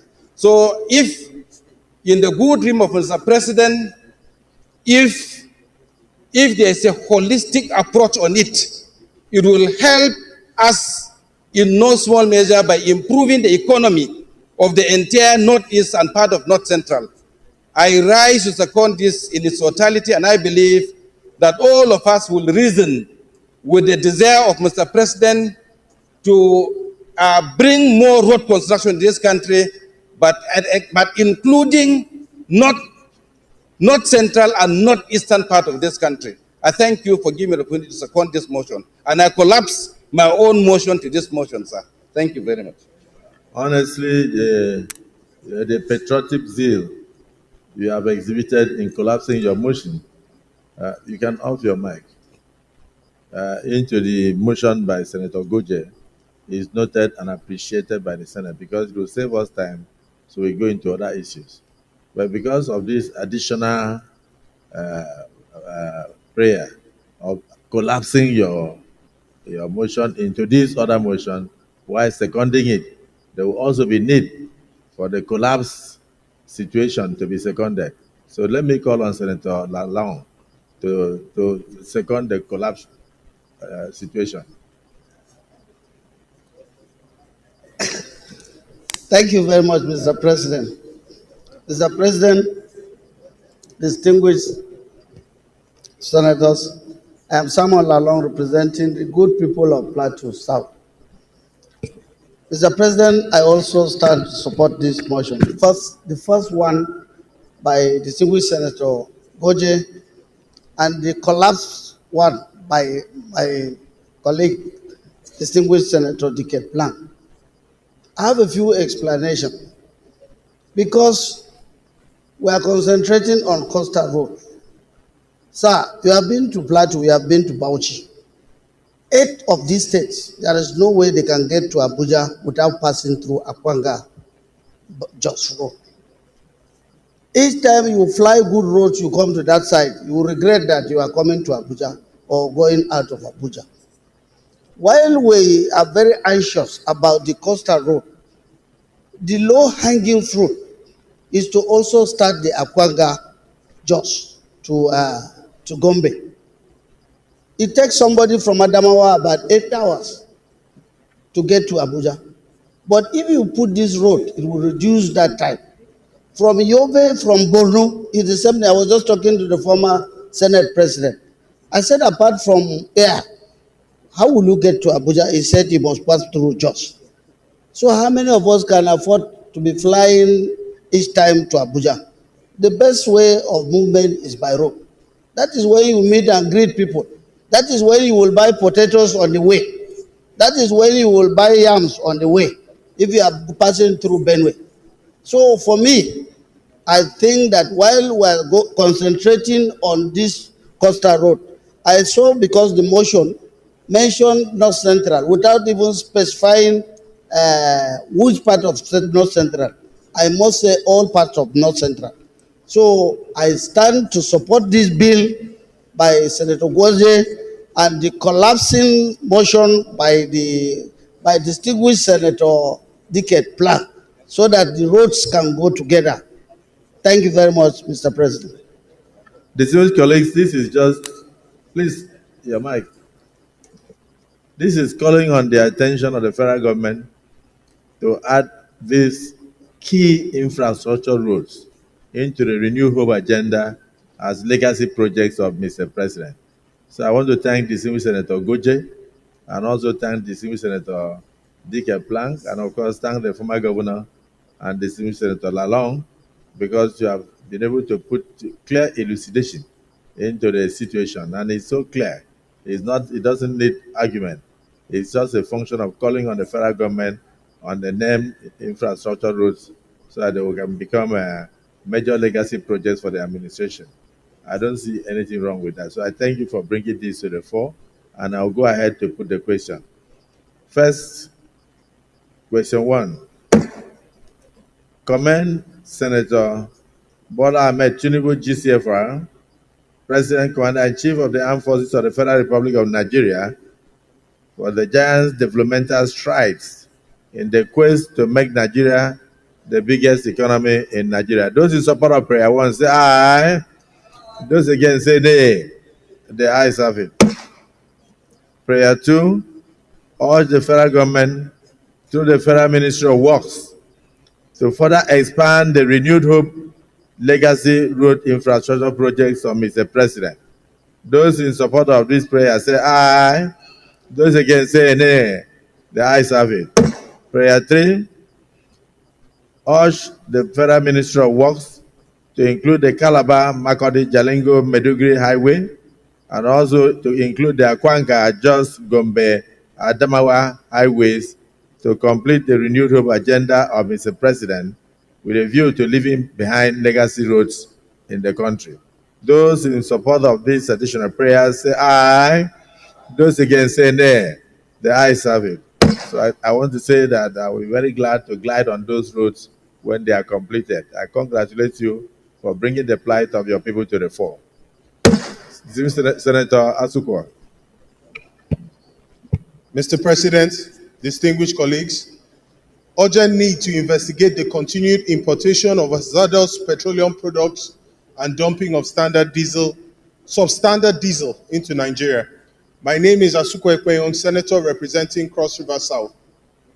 The Senate notes with deep concern the continued importation of hazardous products, petroleum products, and dumping of substandard diesel into Nigeria. It observes that on the 16th of June 2024, it was credibly reported that 12 diesel cargoes conveying a total of 660 KT of diesel was exported by foreign refineries to offshore Lome, Togo, for further distribution to West African markets, mainly Nigeria. Also note that the quality of the said diesel is below the Nigerian standard in terms of flash and sulfur levels.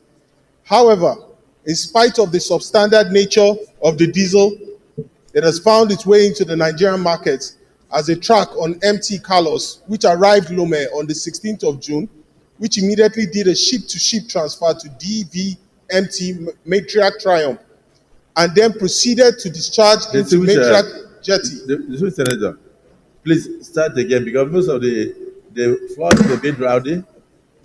I don't think senators are actually getting what you are saying, because what you are saying touches also on life. Yes, sir. It touches on life.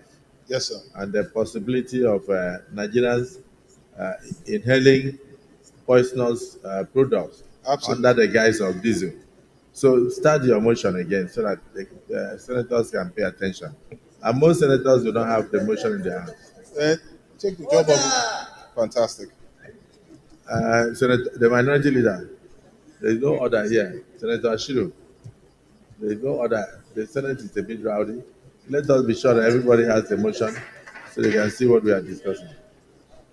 Thank you, Mr. President, distinguished colleagues. Once again, my name is Asukwa Ekpenyong, Senator representing Cross River South. Yes. The motion before us is the urgent need to investigate the continued importation of hazardous petroleum products and dumping of substandard diesel into Nigeria. The Senate notes with deep concern the continued importation of hazardous petroleum products and dumping of substandard diesel into Nigeria. It observes that on the 16th of June 2024, it was reported that 12 diesel cargoes conveying a total of 660 KT of diesel was exported by foreign refineries to offshore Lome, Togo, for further distribution to West African markets, mainly Nigeria. Also notes that the quality of the said diesel is below the Nigerian standard in terms of flash and sulfur levels. In spite of the substandard nature of the diesel, it has found its way into the Nigerian market as a truck on MT Carlos, which arrived Lome on the 16th of June, which immediately did a ship-to-ship transfer to DVMT Matriarch Triumph, and then proceeded to discharge into Matriarch Jetty in Warri on the 21st of June 2024. Thereafter, another ship-to-ship transfer was made to DVMT Matriarch Pride, which then proceeded to discharge into Obat Oil Terminal on the 22nd of June 2024. The Senate further notes that the stock of diesel in contention is priced below the fair market value which constitutes dumping, on the World Trade Organization rules, which stipulates that countries are permitted to take measures to protect their local industries in the event of dumping. The World Trade Organization also recognizes the impact of dumping on domestic industries and therefore stipulates tariff regimes such as anti-dumping duties and import restriction measures to ensure that domestic producers are not unfairly disadvantaged. Aware that even though the Nigerian Midstream and Downstream Petroleum Regulatory Authority has recently revised the standards of diesel importation into Nigeria in line with the Petroleum Industry Act 2021, it is apparent that they are incapable of enforcing compliance with the standards. Also aware that NMDPR has persistently continued to issue import licenses for diesel and jet fuel, despite sufficient local production capacity. Therefore, the best option for protecting Nigerians and our local refineries against dumping may be to place a ban on the importation of diesel as long as our local refineries can meet the Nigerian demands. We are further aware that this proposed ban on importation of diesel will be beneficial to the Nigerian petroleum industry and indeed the entire nation. The Senate observes that the inability to inaugurate modular refineries as well as get existing refineries to be fully functional to discharge their function to meet local demands for clean petroleum products would make Nigeria a dump site for dirty fuel. Concerned that importation of substandard diesel has both human and mechanical consequences, as toxic emissions from the diesel contribute to respiratory illnesses and other health issues, as well as degrade engine life that would force consumers to deal with frequent vehicle and generator breakdowns with attendant higher maintenance costs. Also concerned that local refineries cannot compete favorably if there is no adequate protection and regulation against dumping, and this will undermine the growth and sustainability of the domestic refineries, thereby leading to job losses and economic downturn. Further concerned that the influx of substandard diesel can have long-term environmental consequences as low-quality fuel leads to higher levels of pollutants being released into the atmosphere, leading to adverse effects on our climate and degrading our local ecosystem. The Senate accordingly resolves to set up an ad hoc committee to A, examine the pre-shipment and pre-discharge standard test parameters adopted by the Nigerian Midstream and Downstream Regulatory Authority with a view to uncovering loopholes, if any, exploited to get toxic cargoes into our country. B, determine the level of compliance of the NMPCL's direct sale and direct purchase arrangements in line with the provisions of the Petroleum Industry Act, including the extent of transparency and accountability in the scheme. C, beam the legislative searchlight on the activities of the Petroleum Equalization Fund, including payments made to transporters in the last 10 years. D, inquire from the NMPCL the status of the 22 depots built by the NMPC to eliminate road distribution of petroleum products.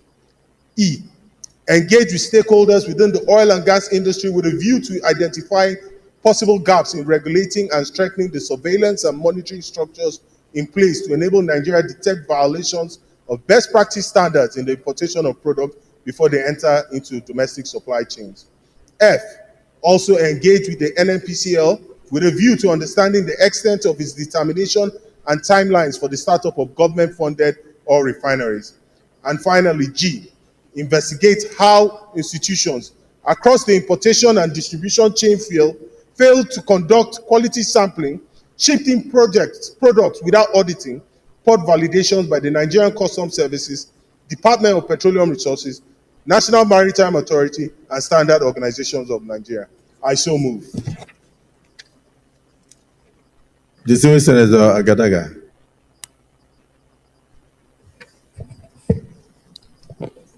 Thank you, Mr. President. Mr. President, distinguished colleagues, Benson Sunday Agadaga is my name. I represent the good people of Bayelsa East Senatorial District in Bayelsa State. I rise here to second the motion ably moved by Senator Asikwo Ekpenyong on the need to investigate the importation of wrong, bad fuel, hazardous petrol and bad diesel into the country. I still second Mr. President. Thank you very much. Senator Adams Oshole. Thank you very much, Mr. President. I want to appreciate my friend and brother, distinguished Senator Ekpeyon, for this very, very important motion.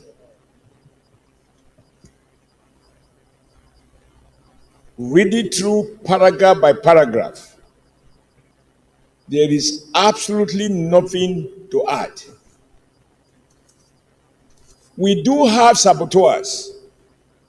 Around the country, people blame politicians for all sorts of things that are not working well.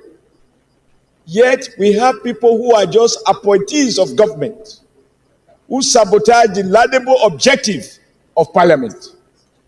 Mr. President, I watched in the news when you led a delegation to visit a Nigeria refinery that is capable of producing diesel of appropriate standard. The decision, therefore, by the management of that's paragraph 5, aware that NMDPRA has persistently continued to issue import licenses of diesel and jet despite sufficient local production capacity. Mr. President, this is sabotage. Real sabotage of the Nigerian nation. Endangering jobs, good paying jobs of Nigerians who are working in these refineries to produce this product. The much advertised benefit of local refining, which NNPC has used time and time again to pump all sorts of money into maintenance of Nigeria refineries. Now we have refineries that are working. And a Nigeria who believes in the future of our country at a time when the pressure on foreign exchange is so strong that the naira is plummeted every day. A Nigeria find comfort in the words of this particular paragraph to continue to issue licenses for the importation of substandard, dangerous chemicals in the name of diesel. I agree absolutely that we need to have a strong, well-paneled ad hoc committee to carry out thorough investigation and to investigate the leadership of the institution that is responsible for issuing these licenses. Mr. President, until we begin to punish, dismiss, and prosecute people who are undermining our collective well-being, we're going to smile away. I do not believe that these are errors of the head. I believe the gentleman or gentlemen involved in this are doing it on purpose to collect rents for their pocket and undermine the economy of Nigeria. Your visit to Lagos was very well appreciated because the parliament must see what is going on in different parts of the country. So I support this motion and I plead with my colleague that in unison, we should condemn the idea of importing diesel, which many of us, we have to agree we are part of the middle or ruling class now. We all have diesels in our house. We are being poisoned by the product being imported by someone or some persons who want to enrich their pocket. So I think this is one motion that all of us should adopt unanimously and empower the committee and give them all the political backing they need to do the needful so that Nigeria will be better for it. Thank you, Mr. President. And I want to again thank you, Asuko, for bringing this to the fore. It is extremely important. It is not just for you. It is not for workers. It is for our health and as well as creating jobs and defending jobs of Nigerians. Thank you very much, sir. Thank you for your submission. Senator Wadada, you've been raising your hand. Mr. President. Is that your seat? I guess it is. Why do they put you close to the eye? You'll be standing up, Papa. Now. No, you ordered that they should move me there. Sergeant at Arms, that's for your consumption and action, please. Because if you are inside there, you will not move out very easily. But where you are now, I doubt if I will see you whenever I want to look at you. So proceed. Thank you very much, Mr. President, distinguished colleagues. I remain Senator Ahmed Wadada Aliyu Sarkin Yakin Kefi. I represent Nasarawa West Senatorial District. While I align and support this all-important motion moved by my brother, Senator Asuko, and the content of the motion is or are all-encompassing. But permit me to say, sir, just two things. The relevant authorities or agencies mentioned here must be taken on by the Senate to ensure that all the nitty-gritty as far as the allegations are concerned are taken care of to forestall future occurrences. Secondly, to buttress what Senator Adams Oshomole said, we have a refinery today that is a legacy to Nigeria. Dangote refinery is a legacy to Nigeria. And Dangote refinery needs all the support from every facet of our polity so that the needed and required maximum value or values that is supposed to be brought to the table should and must be brought to the table. And if that is done and other modular refineries are encouraged, and also this brings to bear the quantum of funds that have been put into rejuvenation or rehabilitation of our local government-owned refineries. Port Harcourt refinery has been there, so much funds have been injected, the commissioning dates have been, goalposts have been shifted from date to date to date. Private refineries are not encouraged. Dangote refinery is now struggling for crude oil, for it to be able to be as productive as it should be. This motion addresses virtually all the issues that have got to do, or the menace, so to say, that have got to do with the oil and gas sector in Nigeria. Mr. President, distinguished colleagues, we must all give the needed support beyond just contributing to the motion, but actions should be taken, on this matter as required. I so second and contribute. Thank you. Thank you. And I think the motion must be all-encompassing. Like you mentioned, we've had a lot of dates, startup, commencement, this, that, on Port Harcourt refinery, Warri refinery, Kaduna refinery, and over $3 billion, if not $4 billion expended. And then the last date we had was December for them to commence commercial operations. And then it just kept shifting and shifting, and billions are going in, and Nigeria is complaining, the people are suffering, and at the same time, we've not been able to agree on minimum wage, and yet 3 refineries that are yet to work are governing billions and billions. We need to call them to account, and then the Senate must rise to the occasion to get the status. So I'm happy with this motion. It's all encompassing. We'll soon go into the prayers. But let me hear from one or two of our colleagues. The distinguished Lord Mayor, Senator Masha Sunday Masha Khartoum, the Lord Mayor of Leeds. Thank you very much,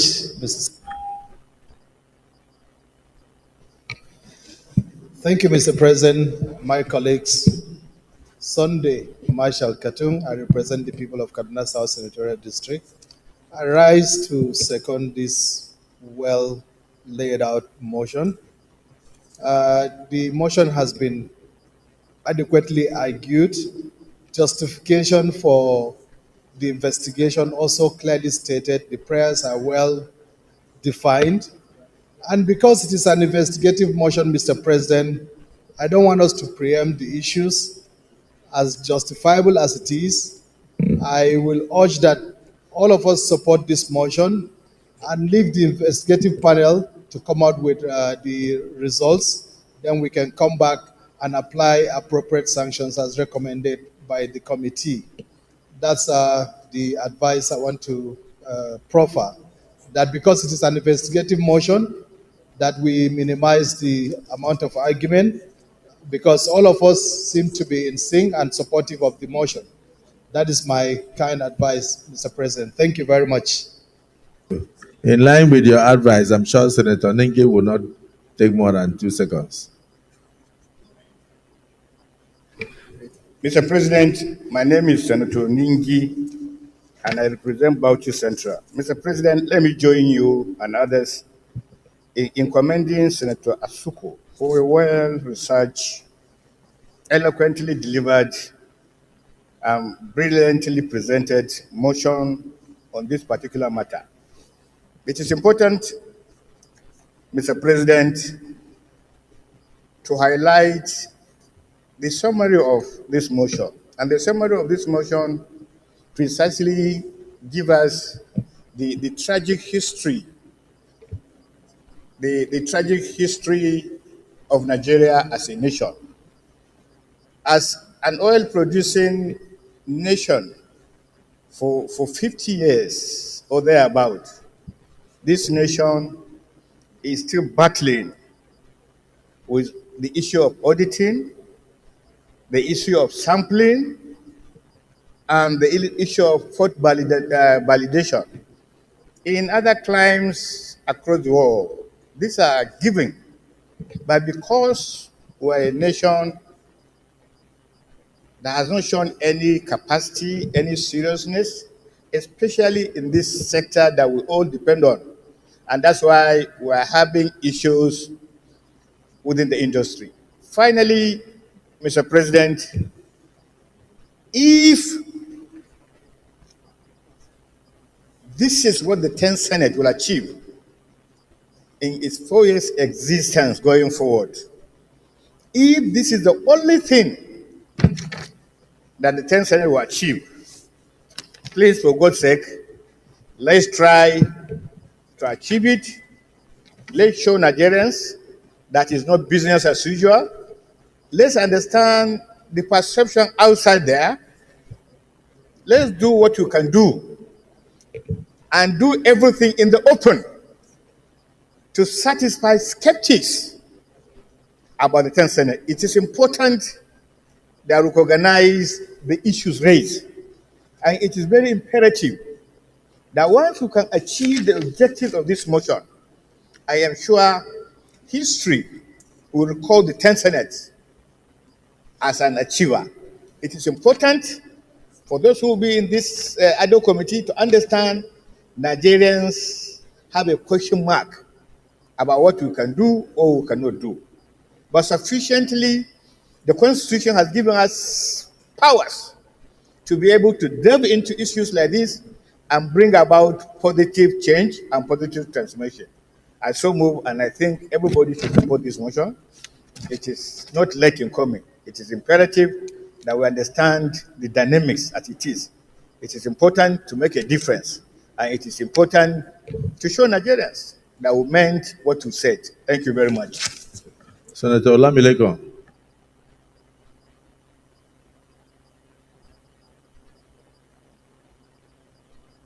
Thank you, Mr. President. Very distinguished colleague, Adeola Solomon Olamileko, representing Ogun West Senatorial District in the Senate of Federal Republic. Mr. President, distinguished colleague, let me also join others in commending the mover of this motion. And Mr. President, let me start by saying that when we passed the Petroleum Industrial Act, the main objective of passing that bill into law was to achieve one major thing, and which is for us to unbundle the oil and gas sector. We did that successfully during the night Senate. We have an act in place that unbundled the oil and gas sector, with the hope and the belief that by unbundling this sector, the country will be better off than what we usually have in the past. And to that extent, we created a separate agencies under the upstream sector and the downstream sector. And also, we ensure that we have an NNPC that can compete favorably well with other oil and gas sector all over the world. But Mr. President, with this singular motion that is before us this afternoon, it's a clear indication that it seems what we hope to achieve by passing this act, this bill into law, we are not seeing it at all. Because in the body of the motion, it is clear that the only agency of the government that bring in this diesel or this petroleum product is only the NNPC PLC or Limited. And if that is the case, I wonder how the same agency of the government will import into the country adulterated diesel.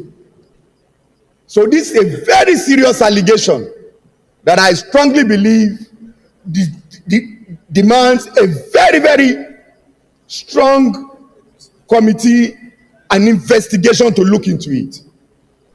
Mr. President, if you look at line by line of this motion that is before us, it is clear that even quoting the date where each of these transactions takes place is enough for us to look into this sector. Not only this motion alone, as we have said while sitting, that there have been promises upon promises that our refinery will come on board at so period, at so time, and billions of dollars has been spent on this refinery. Mr. President, I want to say that we demand that we need a major reform. Head must roll in the Nigerian Petroleum Corporation and even other agencies of the government that are saddled with this responsibility. Because all these allegations is just one out of the numerous investigations we have to do in this sector. So I will be imploring that we should do an holistic investigation. Because by the time we start treating this motion at the committee level, there will be other issues that will come up. So we must mandate the committee that will be handling this to make sure, at least, because look at the challenges we have. There are more information that is known to us that we cannot even share here. NNPC, Nigeria upstream and downstream, needs to be investigated. And the investigation must be holistic. Nigeria must know the true position about these agencies of the government that have been saddled with the responsibility of running our oil and gas sector. Thank you, Mr. President. So submit. The Chief Whip. Thank you, Mr. President and distinguished colleagues. I'm Senator Mohamed Ali Ndume, representing Borno South. Mr. President, I stand up to support this motion. Our members, or our distinguished colleagues, have spoken adequately on it. But I want to commend the mover of the motion, first of all. This is displayed concern and capability because he is in that sector. One continues to wonder where the situation where our government built previously 4 refineries, all of them are down. To just maintain them, people have spoken so much about that. Secondly, Mr. President, what I just wanted to add to this very important motion, and even patriotic and urgent, is the fact that an individual in Nigeria was patriotic enough to build a refinery. And you have been there, I was not there.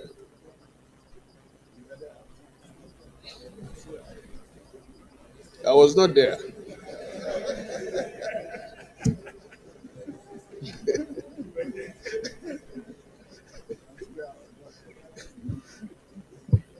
Having said that, Mr. President,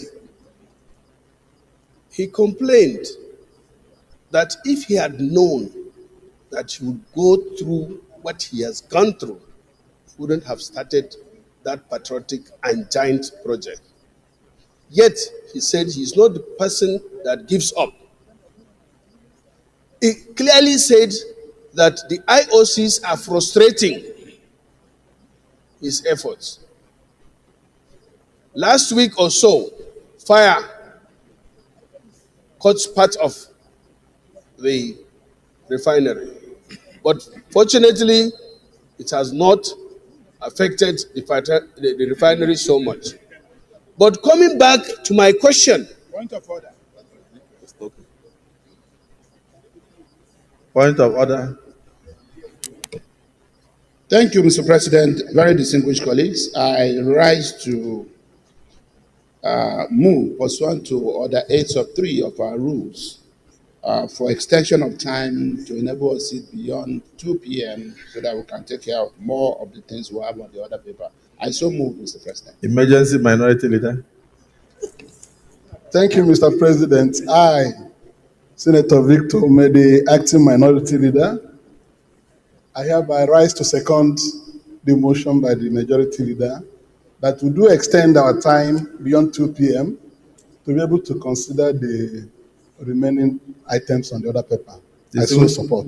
Distinguished colleagues, the motion has been moved and seconded that our time be extended to enable us to conclude the items on the other paper. Those in support of the motion say aye. Those against say nay. The ayes have it. And by the way, we will have a short executive session immediately after this to conclude on urgent matters connected with issues of privilege with one of our female senators. Thank you, Mr. President. I also hope that you will extend my time of contribution. Extended. Having said that, recently, the Dangote refinery started production of diesel. But he had to sell it out. He has to export it. Because he has to go through a process to supply, to make that supply, to make those the diesel available in Nigeria. So part of the investigation should be why one of our refineries is producing, but the market in Nigeria either is blocked, frustrated, or whatever. He has to go and sell it outside. So it's saturated with hazardous products from Russia. That's what the motion is all about. You see, so they go and import adulterated diesel from Russia to Nigeria. Well, okay, foreign. You see, they mentioned.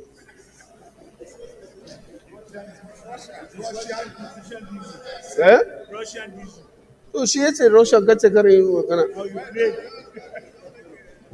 Okay, whatever. The Senate President is. So, Mr. President. Also, Russia was not mentioned in the motion. So it just said foreign diesel. Oh, foreign diesel. Foreign diesel. So I was just copying from the President. Okay, foreign. Okay. So, Mr. President, I want to suggest the investigation as suggested by our colleagues should be holistic, very holistic. And that is also to involve why somebody is producing diesel in the country and he had to go out to look for foreign market to sell the product. On the other hand, polluted or toxic diesel is being imported into the same Nigeria?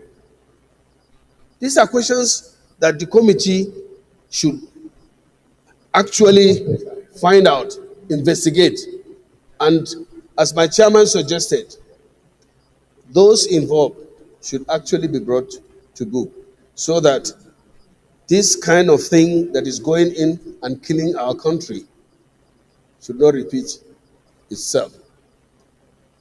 Thank you, Mr. President. Is this Senator Siri?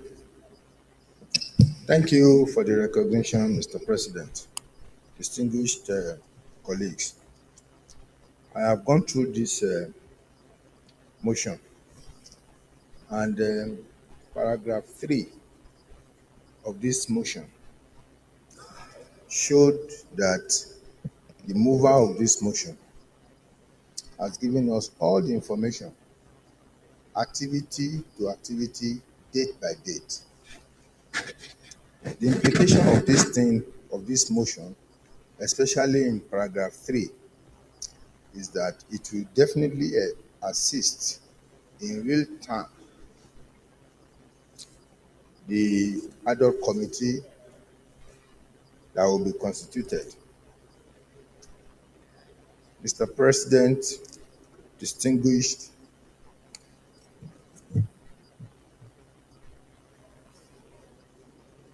Mr. President, distinguished colleagues, I just want to have a personal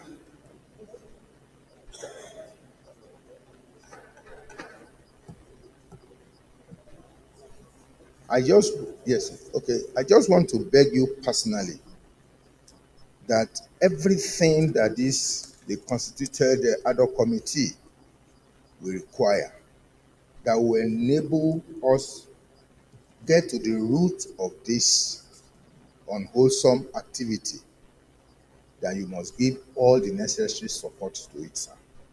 This is an infraction. This is criminal. This is not in the interest of this country.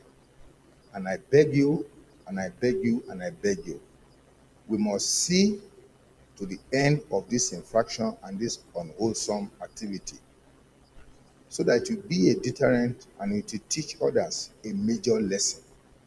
And I want to plead with you. Thank you, and thank you very much, sir. Dismissed Senator Siri. What they are saying in essence is that the hardcore committee must sit day to day and bring the report back to us before we go on the long break. Because we can't just set up a committee that will sit ad infinitum. This is too important to the economy of the country. It's important to the health of the citizens of this country, and it is also important to job retention in the country and job creation. So we must look at these things. And like somebody said, even if this August Assembly has to make recommendation that some heads should rule within the petroleum industry, so be it. Leader of the Senate. Mr. President, very distinguished colleagues, I begin by thanking you, Mr. President, for the privilege to also be able to take part in this very patriotic debate. And my contribution will be short, Mr. President. First, it is important that we make this clear to members of the Nigerian public that the concern of the Senate in this regard, it's primarily one about our economy, because we feel that in a situation where it looks like an economy is being held by the jugular, as elected representatives of the Nigerian people, we must stand up to be able to do the needful. Primarily as well, this is also about issues that border on public health.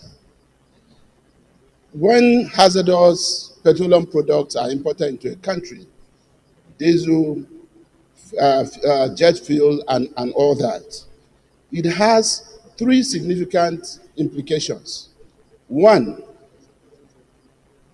negative impact on public health, which by extension leads to a reduction in the lifespan of the citizens of the country whose health are negatively impacted on, especially their respiratory system.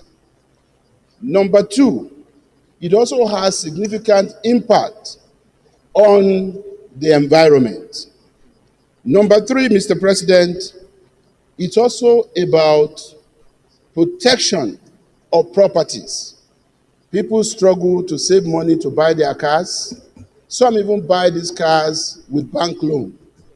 Companies struggle to buy official cars. Institutions, including government institutions, buy vehicles for official use. When, less of a quality petroleum product is used, it leads to an early, destruction of the engines of these vehicles, including also its negative impact on our industrial sector. Diesel is used to run industrial machines. So when you bring in, substandard petrol or diesel, what you're also saying is that you are killing, those industrial machines, you are killing the industrial sector. So all of these are issues of significance that make it essential for us as a Senate to holistically look into these issues. Finally, Mr. President, if we have been told as a nation that our refineries were under repair, and over $4 billion had been invested in this by government at different times, and we have been given different dates when these refineries will be up and running, and none of those dates had worked. I think it is important for us as elected representatives of the people to be able to bring NNPC and their contractors to ask the question, what is going on? When will these refineries be ready? And it's not just about completion of refineries, because that's a technical term, but come and tell the Nigerian people through us about the start-up dates for these refineries. These are issues, Mr. President, that we need to take into serious consideration. So I am totally in support of this motion, and I want to thank again distinguished Senator Asuku Ekpeyon for bringing the motion, and to emphasize that at the end of the day, as a nation, we must appreciate the fact that we are not safe until we are able to locally refine our crude. For as long as we continue to rely on importation, it will be difficult for even the regulatory framework, based on how it is set up, to be able to determine the quality of petroleum products that are imported. It is important that we get our local refineries to work. It's also essential that whichever local refinery that we have now must be saved from collapse and frustration. I thank you, Mr. President.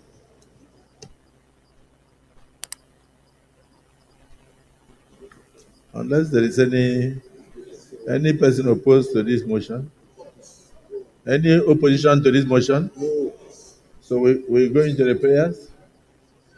Are you opposed to it, Senator?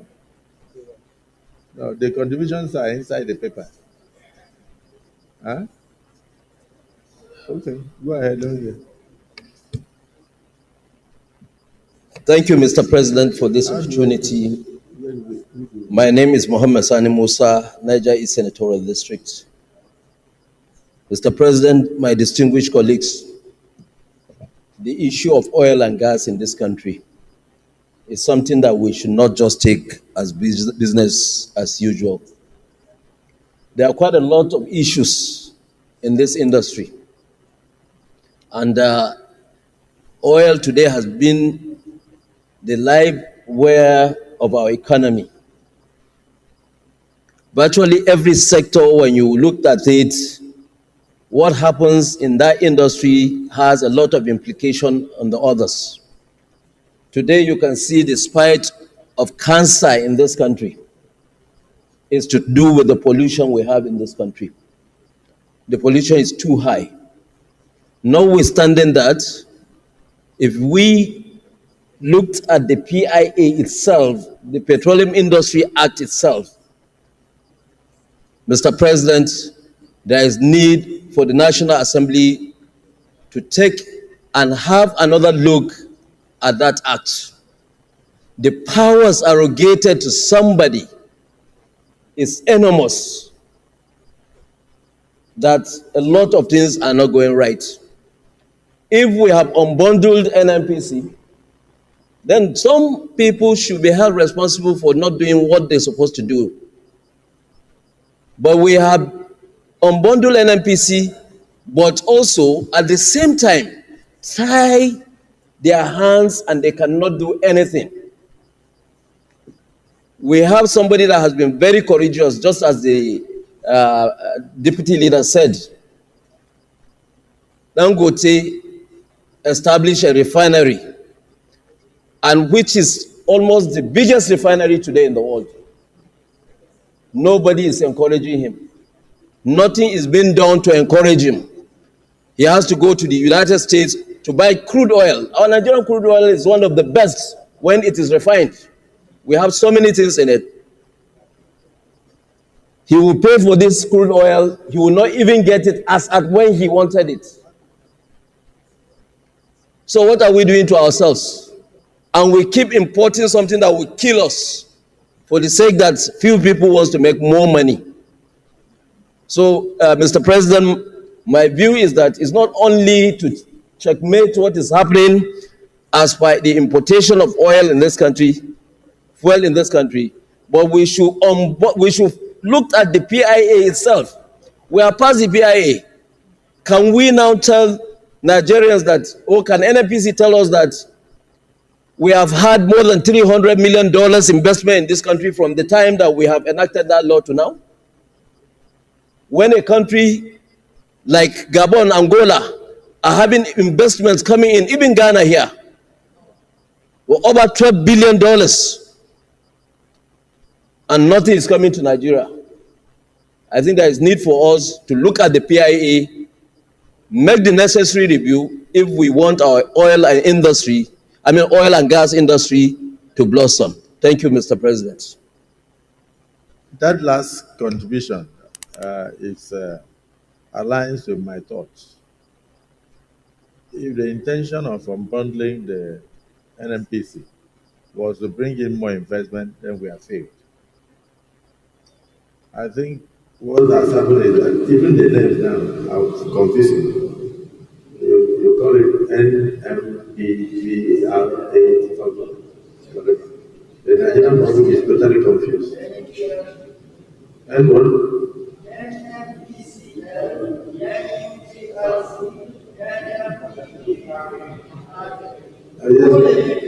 So what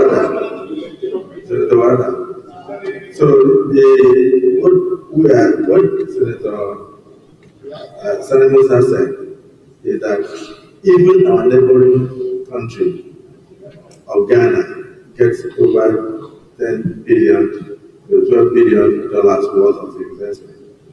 But since we unbundled the names, we ended up allocating more powers to certain individuals. But we also failed to unbundle the operators. So the same business goes. The business as usual. 3 refineries, over $4 billion sunk into it, and different dates of commitment: September 2023, December 2023, June 2024, July. Now they are saying the 3 of them will work simultaneously. July beginning, July ending, August, everything will work smoothly. We have 5 other refineries going on. We have the one from Dangote, and then we are issuing licenses every day. As we open newspapers, see licenses to bring in one. diesel, bring in fuel, bring in this, bring in that. We're not influencing local production. America and many other countries do everything to protect their local production in order to save jobs. So this August Assembly must rise to the occasion.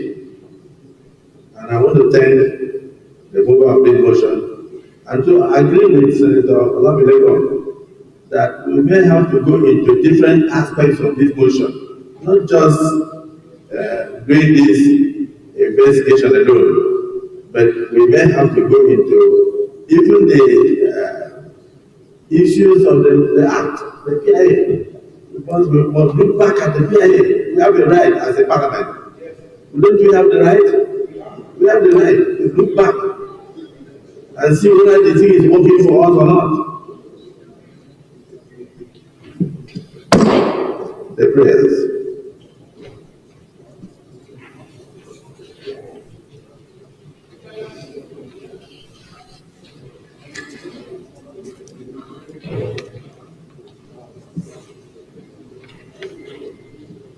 I thank my colleagues and including those who have not yet contributed because of time.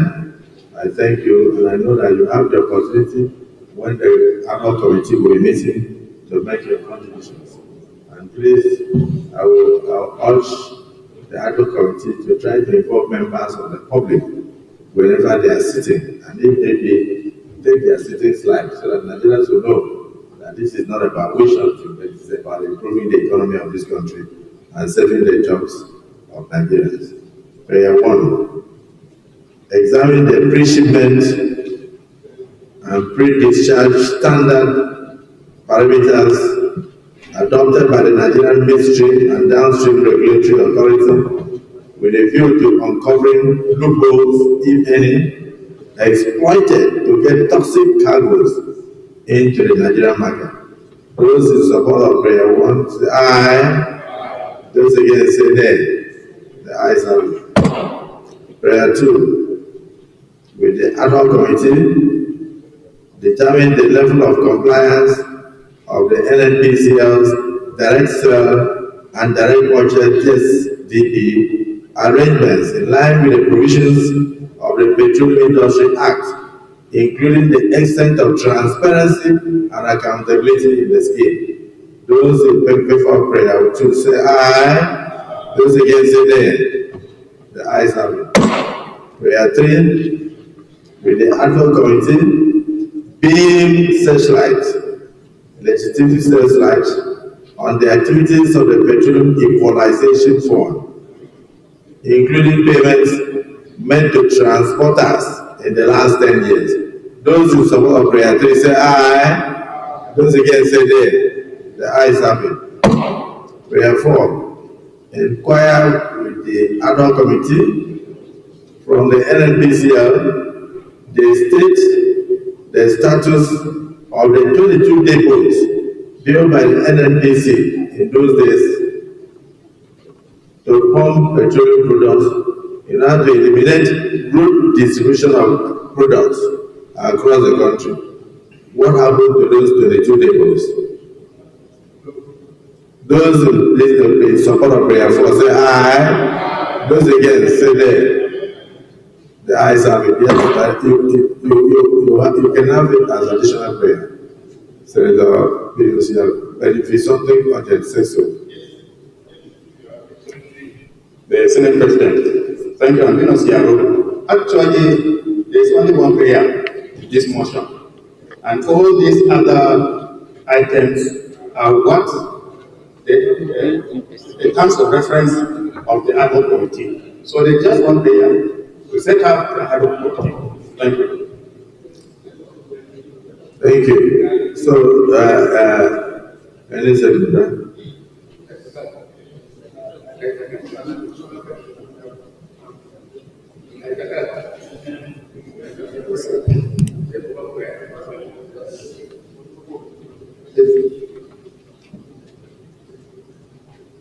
This is Sharaf Ali.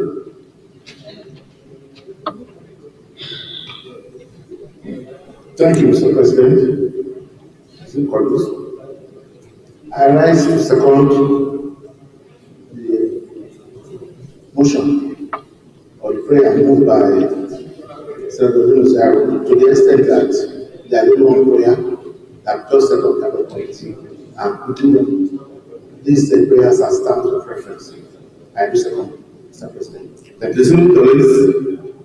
The single Senator Yunus has said that there is only one prayer in this motion: to set up another committee and to use all the other prayers enshrined herein as reference points, terms of reference. In other words, only one prayer. Set up the ad hoc committee, and everything embedded here will be used as terms of reference. Those in support of this major amendment are seconded by Senator Shirafati. Say aye.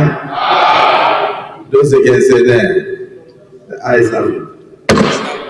Accordingly, additional prayer. It's not, excellent. It's not part of the term of reference. It's close. It's close. The only prayer here is to set up the ad hoc committee, and then these ones will be used as terms of reference. Is to expand the term of reference. Okay. You can approach the committee. Approach the ad hoc committee. In fact, in the course of the investigation, more things will come up. So please, those in support that all other additional prayers should go to the committee, say aye. Those against say nay. The ayes have it. See, that is why democracy is important. I mean, they saved me the problem of going through the prayers one after the other. So I must thank when you stood up, I didn't know you were coming with a bombshell. So thank you so much.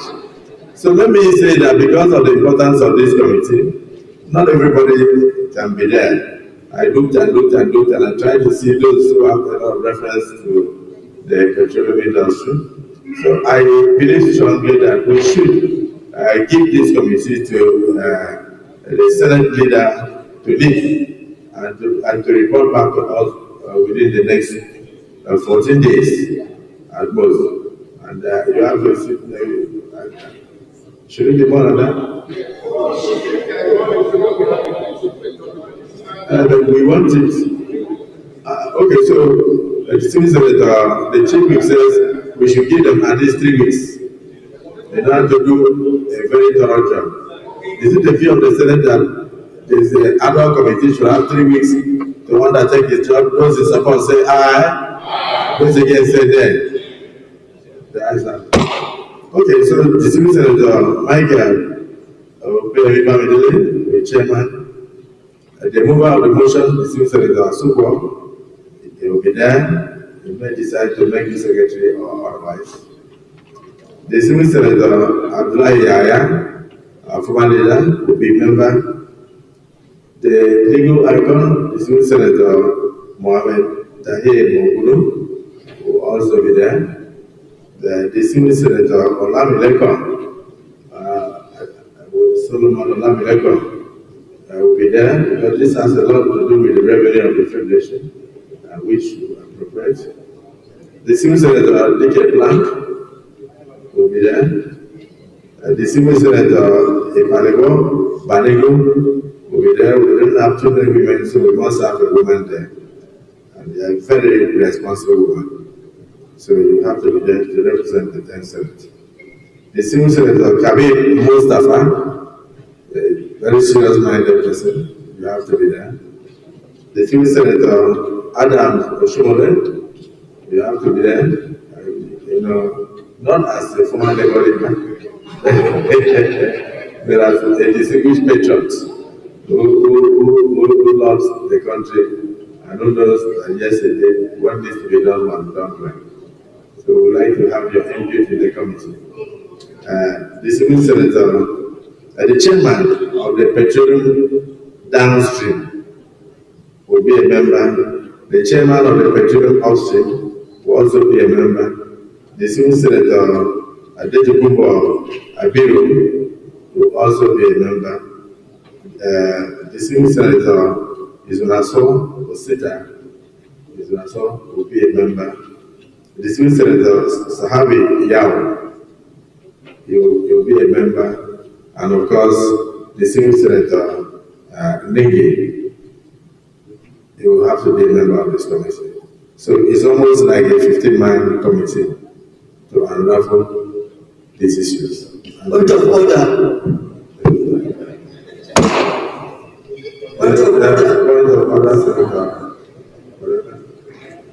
My order is on privilege.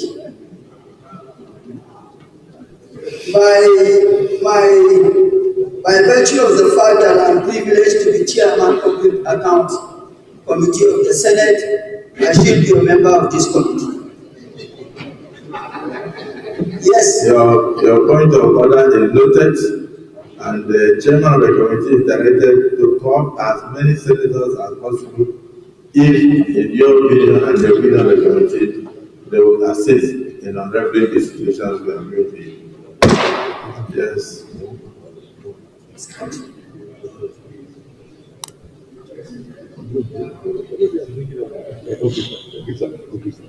So, the Senate.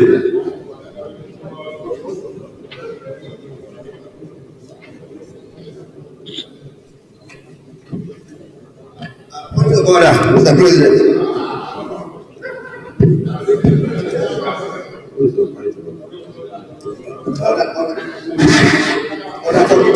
Order 42, personal Distinguished Senator Isa Jibril. Yes, sir. Are you going? Yes, sir. Your voice sounded like Senator Warada as well. It's my real voice, sir. Okay, go ahead. Okay, thank you very much. Mr. President, if I may read, by the indulgence of the Senate, I should go ahead. Yes, bring it. It's very sensitive. Mr. President, order 42, order.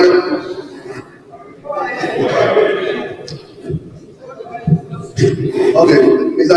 President, may I proceed to read because it is personal explanation, and I've already discussed with you the content. Now, President, please.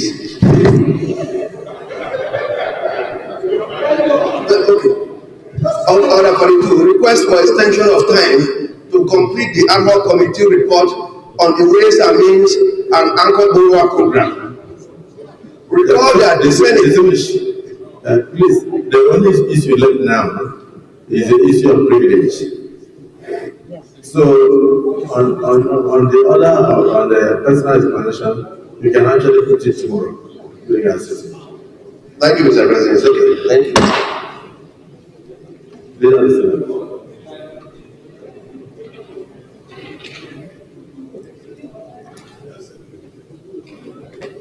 Mr. President, very distinguished colleagues, I rise actually to move that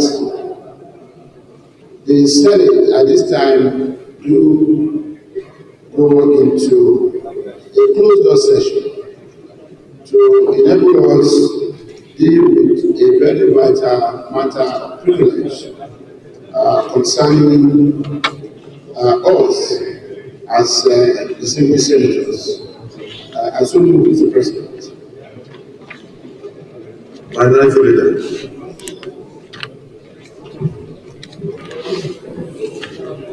Mr. President, distinguished colleagues, I second the motion that the Senate goes into a closed session to discuss matters of national importance. Distinguished colleagues, the motion has been moved and seconded. Those in support of the motion that we go into a closed session to discuss matters of urgent national importance, say aye. Those against, say nay. The ayes have it.